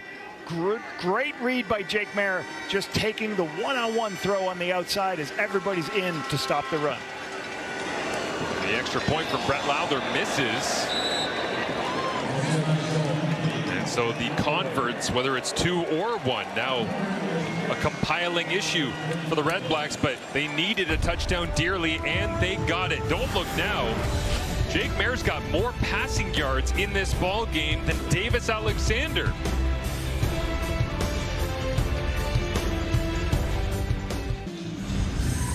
Two touchdowns in this second half. What happened at halftime? What's going on? Justin Hardy, 29-yard touchdown, beat the blitz, and then show the run, do the RPO on the outside. Great concentration by Keelan White. Ball a little bit behind, but makes the catch for 2 quick scores for the Ottawa Redblacks. And Dinwiddie dialing it up here in this third quarter. Closing down the gap. You can feel the momentum, and also a bit of an emotional moment as well for Jake Maier after that touchdown to Keelan White, going into the end zone to celebrate with his teammates. It seemed like he was kind of saying, wake up, guys, we're in this one. 143 yards and 2 drives. Really good response. Keep in mind, 11-game winning streak for the Montreal Alouettes. Maier got the Red Blacks believing here on the road. There's Davis Alexander standing in the offensive huddle for the Montreal Alouettes, a team that last time they were at home were chucking it up and down the field against the Toronto Argonauts. And tonight, a pretty clean sheet for Davis as he sits 13 of 20 with no interceptions, but 207 yards. The ridiculous pace of quarterbacks at the start of the season. You say, well, it seems like kind of slow. He's still on pace for a 300-yard game, especially the way the Alouettes play when they get into the fourth quarter, which has been exceptional this season. Yeah, and they've just, you know, if there's not huge explosives, this team is going to get the ball quick. On first down, they're going to make sure they don't put themselves in a lot of second and extras if not. So quick passes, screen passes, get it to Tyson Philpott, let these athletes run with the football. And we talked about Ryan Dinwiddie cut plays out of the playbook going into this game to simplify things, bring it down, focus on execution. You see the number of options there for Jason Moss as he goes deep. And Maier and Dinwiddie fired up, talking it through after a successful third quarter. Drew Tate standing in the background there as well, former CFL quarterback. And now Ottawa's defense jumps. Montréal, numéro 62, pénalité de 5 verges. On va reprendre le premier essai. Procedure Montreal 62. We'll go back 5 yards. It's still first down. Second time this stutter cadence or this cadence has worked. But this time, they're going to call it the hard count.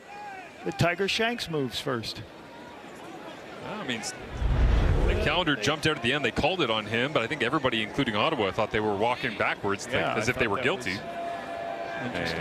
Trying to, the battle of the points goes on, and I'm sure the replay center is now going to help this take a look and make sure who went.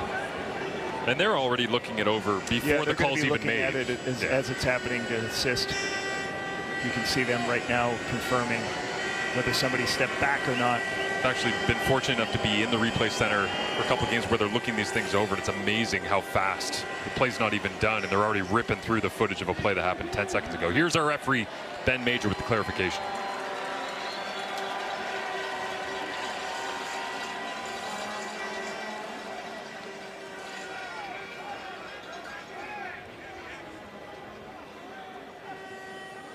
Bon, il y a une correction. C'est pas procédure, c'est hors-jeu contre Ottawa numéro 95. Pénalité de 5 verges. On reprend le premier essai. So it's not procedure, it's offside. Check. Offside Ottawa, 95. 5-yard penalty. We'll replay first down, and there's 3:41 on the clock. That's what it looked like. There's a lot of math. They got it. A lot of math into that. A lot of math problems going on, but Baldonado went early. Jeez. Yeah. They clear it up, go back to action here with 3.5 remaining in the third. Alexander takes the run, tries to throw the slant in behind. They got popped up in the air. Who got their arm up? Was it Agili or Wakefield? Someone off the edge making the play. Getting you that 2nd and 5. The part of those, hey, when guys are going to get the ball out of their hands this quickly, can you do anything in your power? Look like a jelly did that. If you can't get home on the rush, get your hand up and knock the ball down. Alexander 2nd and 5.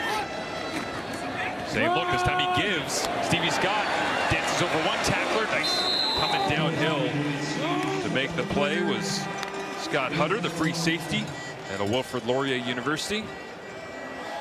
And you love these calls. 2nd and medium, 2nd and 5 in the Canadian Football League is a probably 85 to 90% throw the football. So you get a run play. Even if it gets 4 yards, Marshall, you're going to end up 3rd and 1 where you're going to do the quarterback sneak. So a good call by Anthony Calvillo here. You know, kind of breaking tendencies, going ahead and getting inside zone play on a 2nd and medium. I haven't said Tyson Philpott's name in a little bit. Is he due? This time they'll skip it out to Stevie Scott, who bounces back inside and goes head over heels. Ball came out, but they'll say he's down. Hutter making the argument otherwise, but Byron Archambault, the special teams coordinator, says the elbow had hit the turf, causing the fumble. Another one of those multiple screen plays where they just flip it out. Getting Stevie Scott on a little swing pass. Try to get blockers outside for him. But really good contain. Coming up is Marcus Barnes. Forcing it back inside, creating a new sideline. Montreal lost 2 of their 3 fumbles on the road in Edmonton last week. And that one inside to Stevie Scott as well on 2nd down and medium. And so at midfield, Davis Alexander looking at the sideline and hoping they'll stay aggressive, but with Byron Archambault on the turf, sending out Joseph Zima, it will be the end of this drive for number 10. Redblacks huge stop on 2nd and short, getting penetration, giving the ball back to a very resurgent Redblacks offense. And Alexander not thrilled about how that drive went, clearly.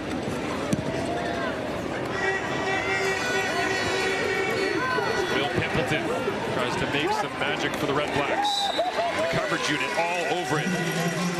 Alexander Gagne downfield to make the special teams tackle. He's had one in each game now, each of his last 5. As Jake Mayer hits the turf once again after the 2 touchdown drives in this 3rd quarter and sit with just 5 incompletions. And Ottawa possession time the first half, just 10 minutes and 46 seconds. In their first 2 drives, they've almost equaled that. So a total flipping of the script.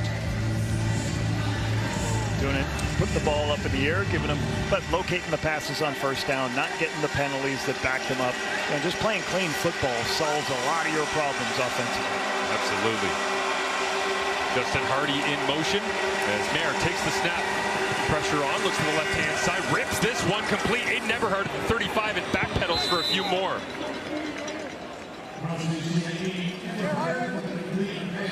Very difficult route to handle here. This is going to be a corner route. Watch him start to run the corner, and then he puts his foot in the ground, comes right back to the ball.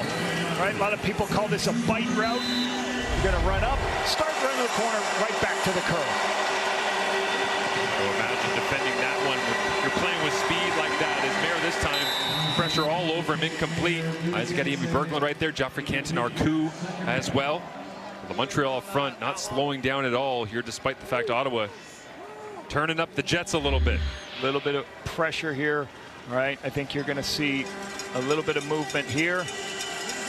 Just beats with speed around the edge of the defense. Good coverage as well from the Alouettes down the field as Mayer had to hang on to it. And it should be the final play of the 3rd quarter. A 3-point ball game. As Noel Thorpe dials it up on 2nd and 10. Mayer throws it up for grabs down the right side, and just a little bit of miscommunication that time. Lost in the lights or confusion on the route. Whatever it was, it falls incomplete, 2nd and 10, and so the Montreal Alouettes will get the football up 3 to begin the 4th quarter. As they are plus 24 in the 4th so far this season, and looking to add to that and solidify a home victory with Davis Alexander bouncing back off the road loss last week in Edmonton. 4th quarter when we return.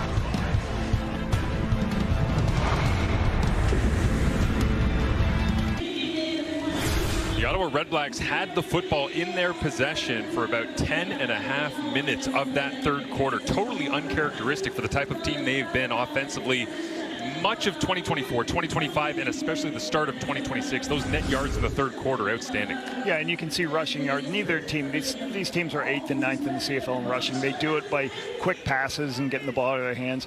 But early in the first half, the Alouettes had long drives, held onto the football. Ottawa getting penalty trouble. Now this script is flipped. Ottawa's moving the ball well, holding onto it, like you just said, 10 minutes of time of possession and only 15 total yards for the Alouettes in this third quarter. They could use the big leg of Noah Getman here. Try and pin Montreal deep as the pressure got there close. Change the launch angle just a little bit as it hangs on Getman and drops down to Mario Alford. Great special teams coverage down the field. As Ottawa right there on the spot. Marcus Barnes, the first to make contact with Alford.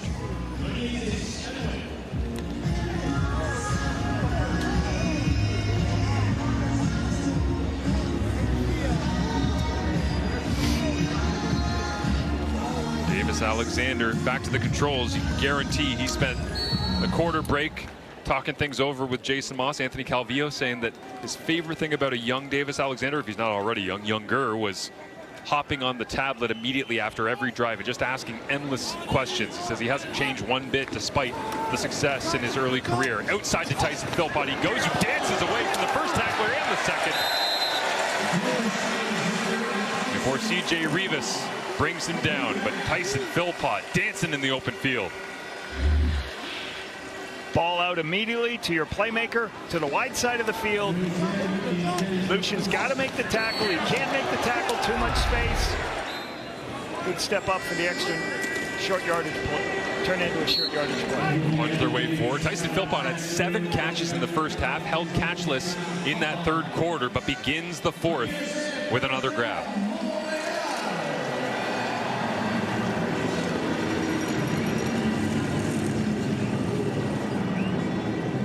Jason Moss, eyes dialed in on the play call sheet, managing this 3-point advantage. Alexander with a quick peek to both sides of the line of scrimmage. Travis Tice in with Stevie Scott in the backfield. Alexander wanted to send it deep, now just flops it over the top of 2 defenders. Easy pitch and catch. And after a sleepy third quarter, the Alouettes offense wide awake here in the fourth. The protection is what creates this, but you have Tyson Philpott. This is so difficult. From the wide side of the field, climbing all the way across, 2 routes go vertically, and then he layers himself underneath the 2 deep balls, but great protection by the Alouettes to give this clear out, 2 clear outs with the deep climb play action. Tice remains in the ball game. They'll sprint Stevie Scott out and give it to him in the open field. There's 3 defenders there. And Scott gets what he could, but plenty of coverage on the spot immediately. Is defender down along that sideline is Demario Houston, who needs a moment, and the training staff will attend to Houston, the veteran.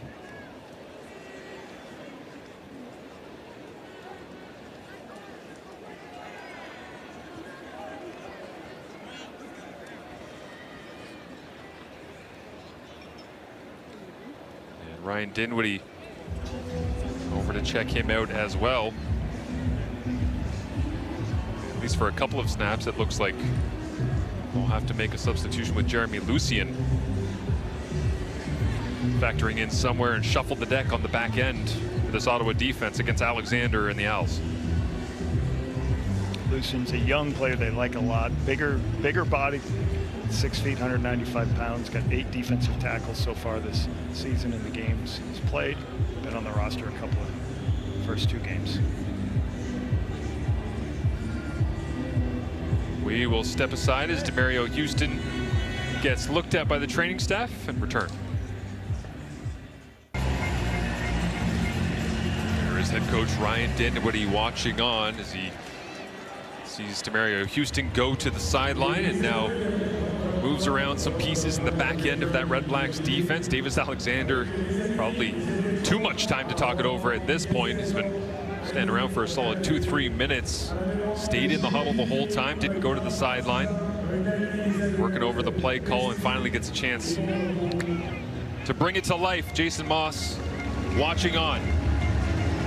See A.J. Allen, the standout linebacker, coming over in free agency from Saskatchewan, Canadian from the University of Guelph.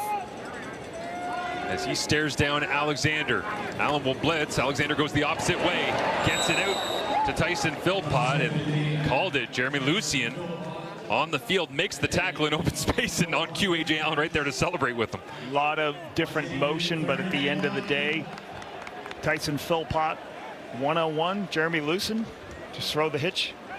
Locate it, get yourself 3rd and 1 for the big team. Dustin Crum come in.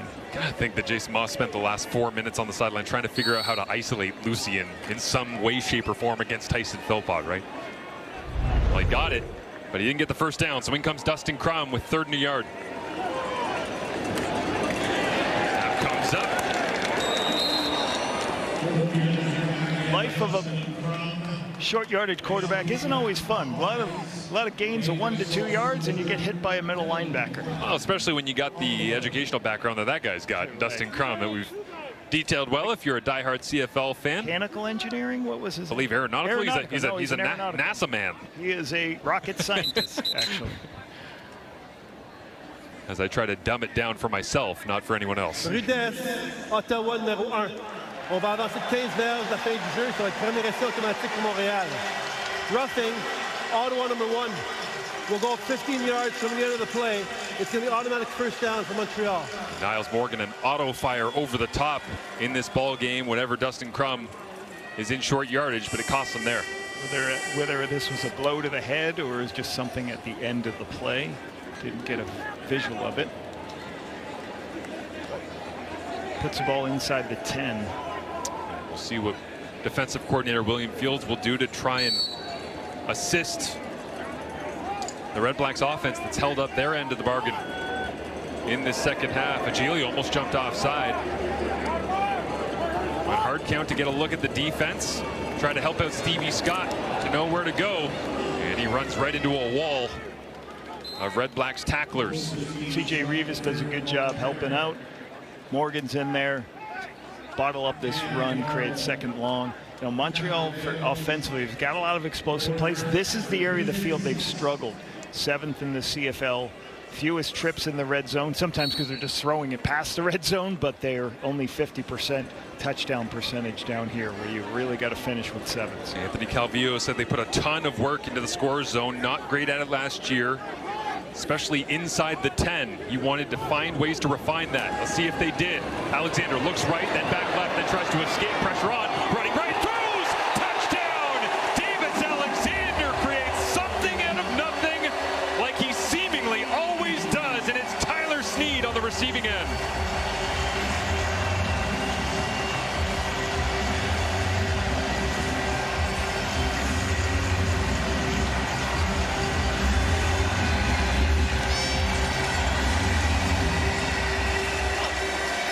This is what you hate about quarterbacks who have legs as a defender.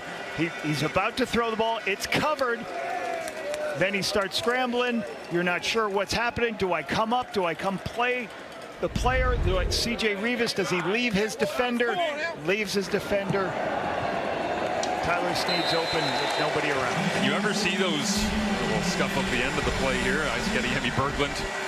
And do you ever see those carnival games where you try to punch the thing to see how hard your punch actually is to make the tower raise with all the bright lights? Yes. Davis Alexander, after throwing that touchdown, might have set a world record if one of those was in front. He celebrated that one as hard as any touchdown he has in this early season. Roll to the right, tuck it away like you're running. Keep one hand on it and straight into the end zone for Tyler Sneed. 9 yards for Tyler Sneed for the touchdown on an 8-play, 70-yard drive. Typical Montreal Alouettes. Quick throws on the outside, get the ball in playmakers' hands in space, mix in a huge explosive play. Here's a 24-yard one to Tyson Philpott. Still quick outside screen pass. They got helped with an unnecessary roughness call, and then Davis Alexander working his magic, waiting for the coverage to break down by using his legs to find Tyler Sneed. So great response after 15 total yards in the third quarter. I haven't used a lot of tempo in this ball game, but it's pretty obvious that Davis Alexander has the need for Snead here in week 4. All the way to the end zone. They find each other once again, and now Pimpleton. What a return for him. Instant offense. Huge return by Pimpleton. You know, you got to be scared of this. Montreal has given up 2 return TDs in the CFL this year. I believe the only team to do that. And Pimpleton obviously starts upfield and then works to the wide side of the field. Great blocking, you can see. Just so patient, finding the space. He's such a dynamic playmaker. Flips the field, puts him almost 1 first down there in field goal range. Late substitutions here after the 43-yard return from Khalil Pimpleton. Crowd into it. Trying to go outside handoff for Daniel Adamaboye. Turned back inside. And a wall of blue right there. Lowell Ugwak in the middle of the fray with Josh Archibald. Like this Red Blacks team, still trying to mix in some run plays, not make themselves one-dimensional. Just the Alouettes defense really been very good stopping the run tonight.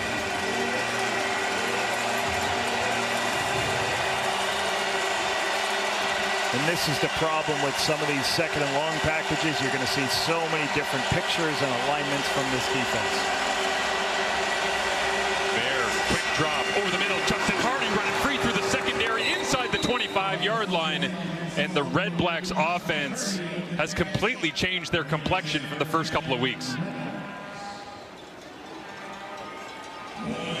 Justin Hardy breaks inside on the post versus man coverage. Actually, 2 deep safeties, everybody else in man. Jake Mayer recognizes it, delivers a strike to Justin Hardy. Pressure on, Mayer pumps, gets it away, and incomplete. So I've called plays against Noel Thorpe in my years long enough to know that.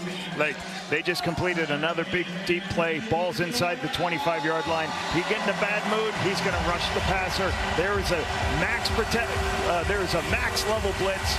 They're bringing more protectors, which you call cover 0, because there's no help for the DBs, forcing his young defensive backs to hold up. Jake Mayer misses the throw out on the sideline. Jake Mayer digs in. Sets the motion. And they'll empty it out. Mayer backpedaling, throws it up the middle of the field. Caught, big hit, but hanging on to it. Right in the middle of the action, Benjamin Victor with Nate Boschman barreling down on him. What a tough pitch and catch. The exact same play that the Montreal Alouettes scored earlier in the game to Alex Hollins, just from a little bit closer to the line of scrimmage. Gain of 19, catch. And they go tempo immediately. Mayer hands it off, trying to turn back inside, but losing his edge for just a moment. Slowed his momentum was Greg Bell. Josh Archibald does a really good job. The hardest part for some of the blocking when you're in a spread set with these wide receivers is having to block defensive ends. Josh Archibald, 246 pounds, when you're trying to block him with the wide receiver can be difficult. He comes down and makes the play to stop this run. These are the moments Jake Mayer wanted. Just 2 games started for Saskatchewan last year as he took a bit of a professional development year after his time in Calgary. Wanted these pressure moments. Well, it's on. Montreal, full blitz. Mayer into the end zone, up for grabs and caught. What a catch! Keelan White, the Canadian, rips it down. Contact illégal sur un sauveur. Montréal numéro 7. La pénalité déclinée, c'est un touché pour Ottawa. Legal contact on the receiver. Montreal number 7. Penalty is declined. The result of the play is a score. Touchdown for Ottawa. It starts with protection. You see all these bodies up at the line of scrimmage. Hold on, let's see there. You got all kinds of guys up there. Pressure off the edge. Tyrese Beverette's free. They're trying to get a piece of him, but you throw it up on the one-on-one. Hicks gets beat. Keelan White, a spectacular catch for Keelan White. One of the great young receivers going to be in this league. The Red Blacks love his abilities this season. The talk coming out of training camp in Ottawa obviously was the quarterback situation. but it was also about every single member of this team being so impressed with the development of Keelan White. High on display. It, brings the ball down. That's how you do it as a wide receiver.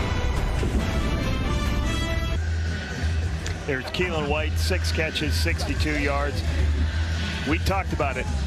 Early in training camp, they said, we're moving this guy closer to the football. Why? Because he can make plays like this. High-pointed, makes the catch. There's Jake Merritt going, I got the one-on-one. I'm going to throw it up to Keelan White, give him an opportunity to high-point the ball. And look at this, Marshall. Oh, my goodness. Strawberry moon, the full moon here in June.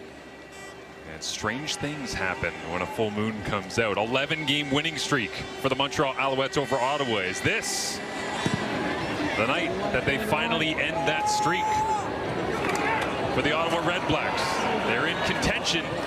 Plenty of work to do, as we know, in the final half of this second quarter, or the fourth quarter, as they have Tyrell Richards bumping his way back to the Alouettes sideline, and Davis Alexander will have something to say about that.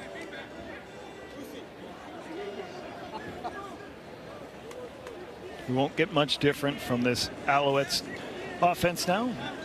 You see the numbers have flipped. Jake Merritt's got more passing yards, but Anthony Calvillo is going to continue to get the ball out of his hand quickly and then eventually take some shots. Alexander, quick rep inside Tyson Philpott with nobody around him. They make it look so easy when they're on the same page, immediately across the 55 and into Ottawa territory. When you're coming off, sometimes defenders are going to blitz off the edge. What do you do with your receiver? You replace the space. You can see it. Defender blitzing off the edge. Nobody underneath. So get the ball out of your hands when the defense is displaced. Philpott just sits down in that vacated area. Easy completion. Quick pass here once again. Screen game. Tyson Philpott crosses to the 40. Fights for even more yardage. And with that catch, remember when we were going crazy after week 2 here at home against Toronto? He has now gone past that 193-yard mark that he had against the Argonauts. He's done it again this week. This is what's hard about facing teams that do a lot. You've got a screen this way with linemen pulling this way, but you also have a screen this way. So which way you're going to go? You're going to fake a screen to the right, but then throw it back here, get your lineman pulling. You're separating the defense to give yourself more space for these wide receivers. Montreal keeps driving and Ottawa keeps answering.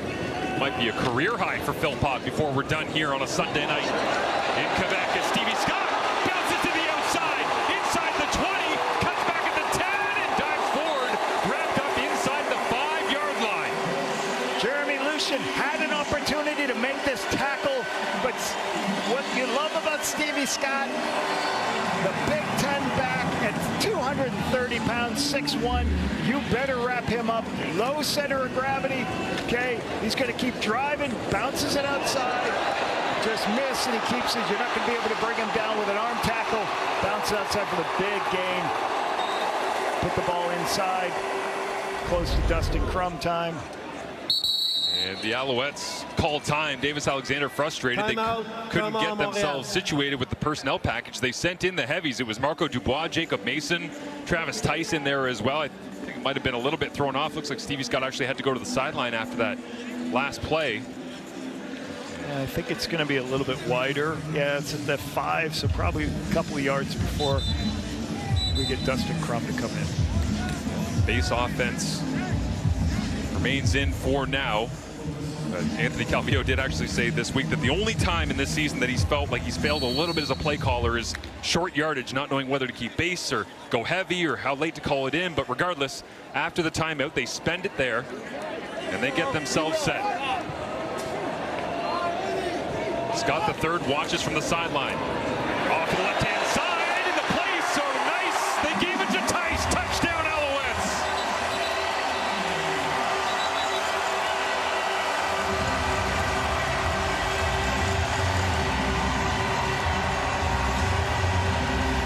Marshall, you've been saving that for a while, right? So nice it gave it to Tice. I like it, Marshall. Really great to have both Stevie Scott. He has to go out for a play. Who do you put in? Travis Tice. just outstanding back. Great vision, bounces it outside when there's no contained player, and makes the play on the outside when Marcus Barnes gets caught inside too far. No contain, jumps it outside for the touchdown. 4 plays, 69 yards in just over 2 minutes, and an immediate response from the Montreal Alouettes. And the extra point is missed. So Jose Montos Diaz, who was perfect coming into the ball game on field goals, misses the extra point.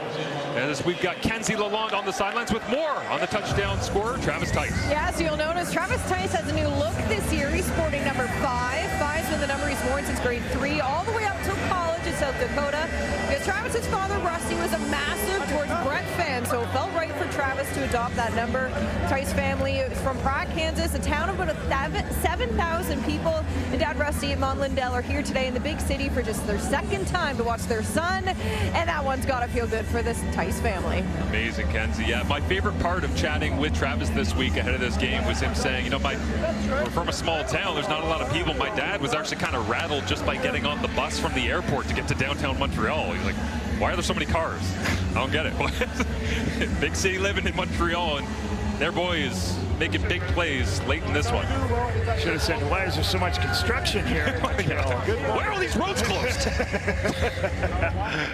Great response, like you said, by Montreal. Taking some time off the clock, nice drive. And again, getting the run game going. Calvillo prepping himself for the next drive. Will it be one to seal the game potentially, or to answer whatever Jake Mayer and Ryan Dinwiddie have up their sleeve? First, the return. It goes to Adebaboye. 20 to the 30, and bouncing back across the green. Man, the patience on Adebaboye. He knew that he had a chance to break that one for the major.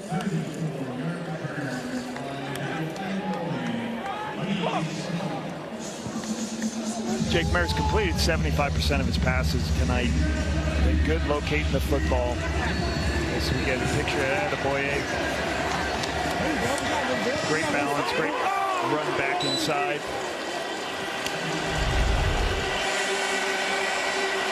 So Jake Mayer empty it out 3-by-3, and Mayer throws the deep out. Justin Hardy on the money, the receiver that, according to Aiden Eberhardt, the Red Blacks receiver room called the doctor with his precision on route running. Great location. You're going to see him run a bench route. He's going to start up and then go right to the sideline, turn the defender. Jake Mayer throws it underneath. Wesley Sutton can't make the play if it's located, and it's located perfectly. And Justin Hardy's going to make that catch every time on the sideline. So smooth, such great routes from Justin Hardy. Makes it easy on a quarterback, but this defense making it tough. Mayer answering the call in this one is caught and fighting to keep him stood up. Is Khalil Pimpleton one-on-one right there with Robert Kennedy III. Sometimes it's not always sacks with Montreal defense. They pressured there, and then Khalil Pimpleton is in a position where he's in a one-on-one outside. You've got to wrap that. The DBs are in an island. They got to wrap it on one of the best returners in the league into the field. Really good stop by Sutton on the outside. Mayer with pressure on. Sidearm slings it. And not sure if that one was intended for anyone, but Mayer successfully getting it away from the oncoming rush of Isaac Adeyemi-Berglund. See Berglund right there coming off the edge over Dino Boyd. Just looks like Jake's not ready to throw where he wants to on the left-hand side. So when he holds it too long, that's going to show up. We have hit the 3-minute warning. Ottawa pushing, trying to find a way to the win column when we return. As the winds swirl in one direction, then the other here at Percival Molson Stadium. So too does the scoreline on this evening, as Ottawa battling their way back into the third quarter, doing their best to keep up with Montreal in the fourth, but it was a jump start, just 6 points at half for the Red Blacks. They're going for it here on third down, and a couple of yards to go. Jake Mayer answered the call. for the touchdown to Keelan White recently. Can he do it here on third down? Waits, flag flies, and completes. It is Keelan White once again, but it looks like holding against the Red Blacks. This will be retenu. Ottawa 68, pénalité diverse. On va reprendre le troisième essai. Holding, Ottawa 68, 10-yard penalty. We'll replay third down. Mayer held it a long time, Lapo. It's the rookie, the top overall pick, Giordano Vaccaro. See him at the right side of the screen as he's turning back, trying to get the block. He just turns around. You can see his right hand getting involved, so Gio gets the holding penalty, which is very difficult because it backs you up. You can't take a penalty there. A number of reasons. Now you're backed up. You can't even kick a field goal, right? So it forces you on a 3rd and 12 situation. Downhill mindset from the Red Blacks, regardless of down and distance.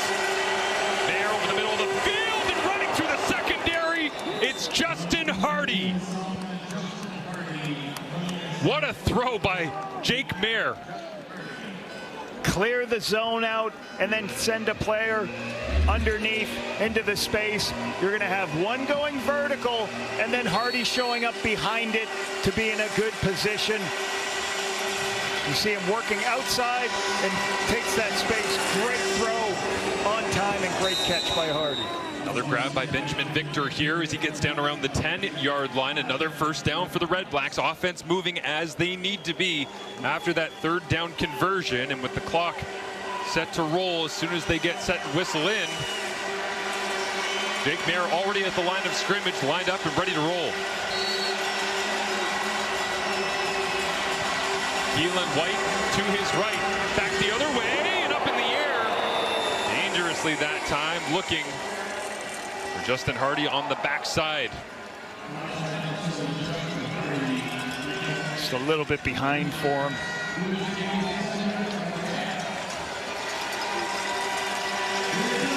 Ten yards away, you don't need it. You got 2 downs to get this, so you can get an underneath throw and then get it on the third down. Just a little bit behind, didn't have the body control to be able to pull that down.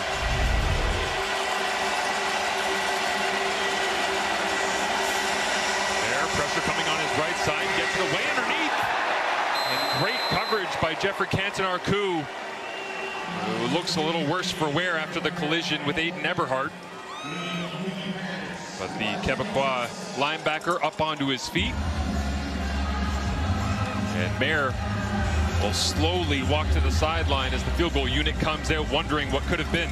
You can see the athleticism of Canton-Arcou here. He started in the line of scrimmage, ran out, played in depth. The quarterback doesn't see him in that space, and then he's able to make a play on the ball then it's thrown. Just outstanding athleticism at 6'4", 232 pounds. Brett Lowther knocks it through the uprights, and we've got ourselves a 6-point ball game with 2:21 remaining in this fourth quarter, and Jake Mayer readily moving the football.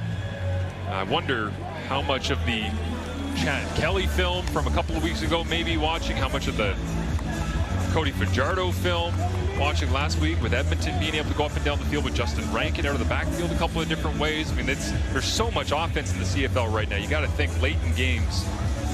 Well, the guys are looking at what the other teams are doing to find success and trying to incorporate that into their attack. Montreal's given up a lot of yards and a lot of points in this season. They set the standard this week. Tyrese Beverett with 17 points. They're at 28, nearing that 30-point mark once again. And the key for this Montreal team is they've been able to, Davis Alexander, Tyler Sneed, Tyson Fulpott have been able to outscore teams, where previous years this Montreal defense was the best in the league at holding people out of the end zone, and you saw this offense was just kind of manage the football game. They were trying to manage games and not turn the ball over. Now you have one of the most explosive offenses in the Canadian Football League, and they can protect a young defense or a defense that's got a lot of injuries, especially at both corners right now. See, Tyson Philpott got that swagger, ready to hit the field once again. He wants to go score right now. End this thing if he has the opportunity, as Mario Alford returns it across the 30 and pushed out of bounds. As We look ahead to week number 5 in the Canadian Football League. Begins with the Stampede Bowl. Toronto on the road in Calgary at McMahon. Saskatchewan taking on these Red Blacks. Edmonton against BC as on Saturday. And then on Sunday to wind things down at Hamilton Stadium, it will be the Winnipeg Blue Bombers up against the Hamilton Tiger Cats. We'll see everybody Thursday night. Me and you, Marshall. Looking forward to Cowtown. it. On the road in Calgary. Do you have your cowboy hat is what I want to know. I do not. Maybe I'll have to endeavor. Find one for the Stampede Bowl. We'll see how that goes as Davis Alexander sees Nick Callender jump out of his stance. And again, this time Baldonado saying this definitely wasn't me this time. Well, we'll see what the call is. I think it's Baldonado again. So there's going to be a lot of drills done of watching the football and hard counts. What you call a hard count is when the quarterback really enunciates. Montréal 62. On recule le Saint-Verge, ça va encore être premier essai. Procedure Montreal 62. We'll go back 5. Still first down. So this is the first time we've got one on Nick Callender as he steps back. You're going to say Baldonado. Didn't cross over into the line. The body language of I looked like I was going. I didn't go anywhere. So Callender gets the flag, backs up Montreal. First and 15. Alexander keeps the football. Running to his left, pressure on from CJ Rivas and behind, and Alexander grabbing at his low leg at the end of the play. Bounces his way Ottawa. back to the huddle as the Red Blacks call time. Barnesy, we got it. And we'll get a look at the tackle here. If it was just maybe an ankle that got rolled up, it was actually A.J. Allen, not C.J. Rivas. But yeah, that right ankle got rolled up underneath, it looks like. A.J. Allen, the highest paid linebacker, one of the big free agent signings for this Ottawa Red Blacks team. Well, Alexander is a warrior. He'll stay in and try to battle through. Remember, he took that shot on the knee earlier in this ballgame. I believe that was the left knee. This time it's the right knee / ankle. Lower leg that got wrapped up underneath A.J. Allen. And he stands in and looks to throw. Alexander over the top. Drops it in the bucket. On the run to Tyler Sneed.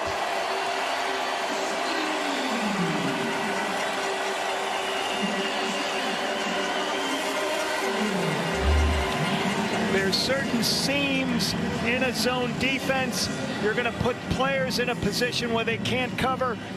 Okay, he just runs by the player in this part of the field. I thought it was zone coverage because it was so wide open. It had to be man right there. Good Lord, you ran right by Bennett Williams. Bennett Williams in no position to make the play. He sees the seam, takes the throw up to Sneed. Great location, Davis Alexander. Great response. With a bum ankle. Yeah, keep in mind, couldn't really move. Not moving all that well right now, so kind of flat-footed. Just threw that one with all arm as they'll hand it off. Travis Tice. And a good pickup on first down. Montreal leaning on the ground attack here, maybe with their quarterback feeling a little worse for wear.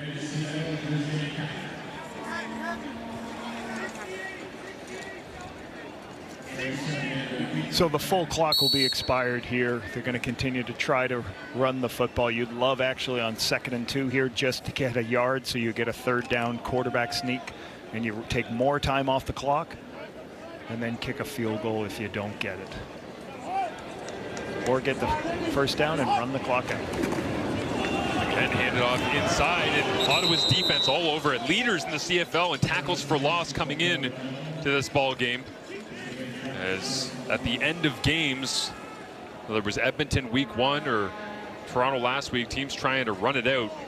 That's when the Red Blacks front has really feasted, and they will force the field goal unit onto the field as Bennett Williams from the secondary of the Red Blacks. It's a long one, up. so you're just going to take the points here. Make it too difficult for the Red Blacks to come back with 1-18. Not sure if Tyson Philpott will get another opportunity to catch a pass, but as it stands with this Jose Maltos Diaz field goal coming, and it hasn't made tonight, just 0 for 1, 48. Philpott has 12 catches for 198 yards. Expanding his league lead as Maltos Diaz with the hold from Joseph Zima. He might have missed the extra point after the Travis Tice touchdown. But Maltos Diaz money that time on the field goal attempt, 37-28.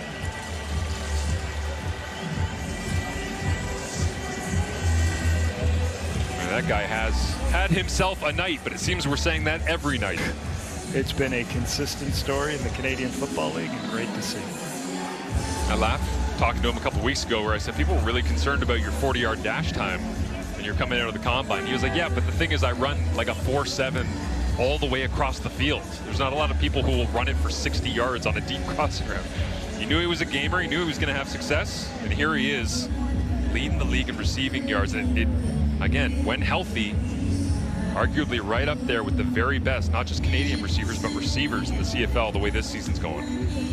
And, you know, you talk all the time about receivers. He's a very intelligent football player, knows where to be in zone, knows how to leverage people in man coverage. So I always talk about this term about your 40 time. You know, if you're a 4.6, you run faster than a 4.6 when you know what you're doing. Right. When you don't know what you're doing, you run a 4.9. And this is a smart football player that has taken this team and made them one of the most explosive in the business. You can tell from that smile, playing the game with a lot of joy as well, that infectious energy, not just the stats from Tyson Philpott, changing the way that their offense feels as the Redblacks, again, trying to create something out of nothing. Will Pimpleton's got a little bit of a sliver. Now he's got more room, breaks it across the 50, and can he get one more block?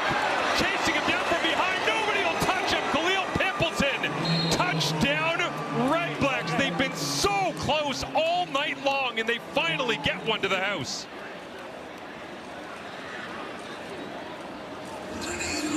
"93 yards and never a better time than the present." The last return, which was a huge return, out to the 50-yard line. Khalil Pimpleton circled the whole defense, went to the wide side of the field. If you watch this one, he starts through that. Everybody plays contained to the wide side. He cuts it back in on the crease, and then the lower body strength takes over, and the speed and quickness to force the touchdown. The third return touchdown this Montreal special teams has given up this season. Outstanding response from a team sitting at 0-2. And again, after the field goal, you could almost see the frustration on Jeff Reinbold and Ryan Dinwiddie's face, special teams coordinator, head coach for the Redblacks, going, man, finally we got one, but damn, we haven't left ourselves much time to use it. Yes, and now you have the difficult opportunity of trying to recover the ball with 41 seconds left. Saw the onside games being played in Kelowna between the Lions and Stampeders. By the way, don't kick it towards a Philpott. That was what I learned watching Calgary as Sean White popped one into the air towards Tyson's twin brother, Jalen. What a great play by Khalil Pimpleton. It just shows like his ability to put his foot in the ground, get north-south. You know, first in the CFL in combined yards coming into this game. Receiver, punt returner, kickoff returner, just spectacular return. The Alouettes, not only the 11-game winning streak over the Ottawa Redblacks that Ottawa is dearly trying to finish off, also just hot in June through their first 3 games of a season since 2023. The Owls have been great with a combined record of 10-2 this year, 2-1 coming into this one after the overtime defeat to Edmonton last week. As we keep seeing Khalil Pimpleton, one of the reasons Khalil Pimpleton's on this football team because he beat out a pretty good returner named Devontae Dedmon, who's actually on Montreal's sideline. Standing start to the career for Khalil Pimpleton. Wilder lights it up, has to go 10, does, hanging in the air, and what do we say? Don't go to a Philpott. Stephanie Gould of Chilliwack, BC, you have just won groceries for a year thanks to Save on Foods' $1 million touchdown to win. If there's another kickoff return for a touchdown in tonight's game, you could win $1 million, Stephanie. Congratulations.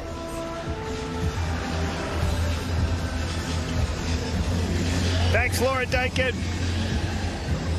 You and Laura were doing a little mini panel here a couple weeks ago. Yes, a couple weeks ago on Friday.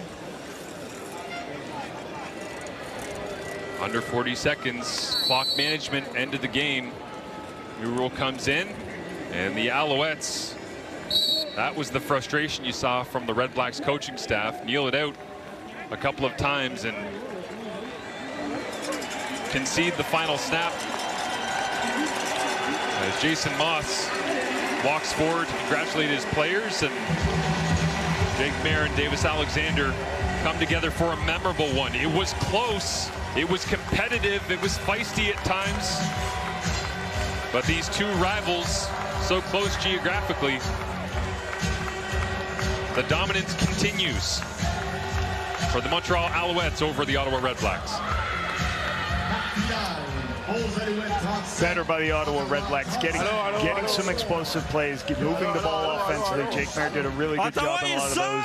Got it, but for Montreal, once again, the trend continues. 345 yards passing, a bunch of explosive plays, and again, Ottawa one turnover this game, so they lose the turnover margin again. Find a way to get takeaways, find a way to protect the football better. But once again, Tyson Philpott, one of the best in the business. Tremendous game here in Montreal. Thank you to everyone for watching. Another great week in the Canadian Football League as the Alouettes find a way to hang on, get a big home victory. Thanks so much for watching.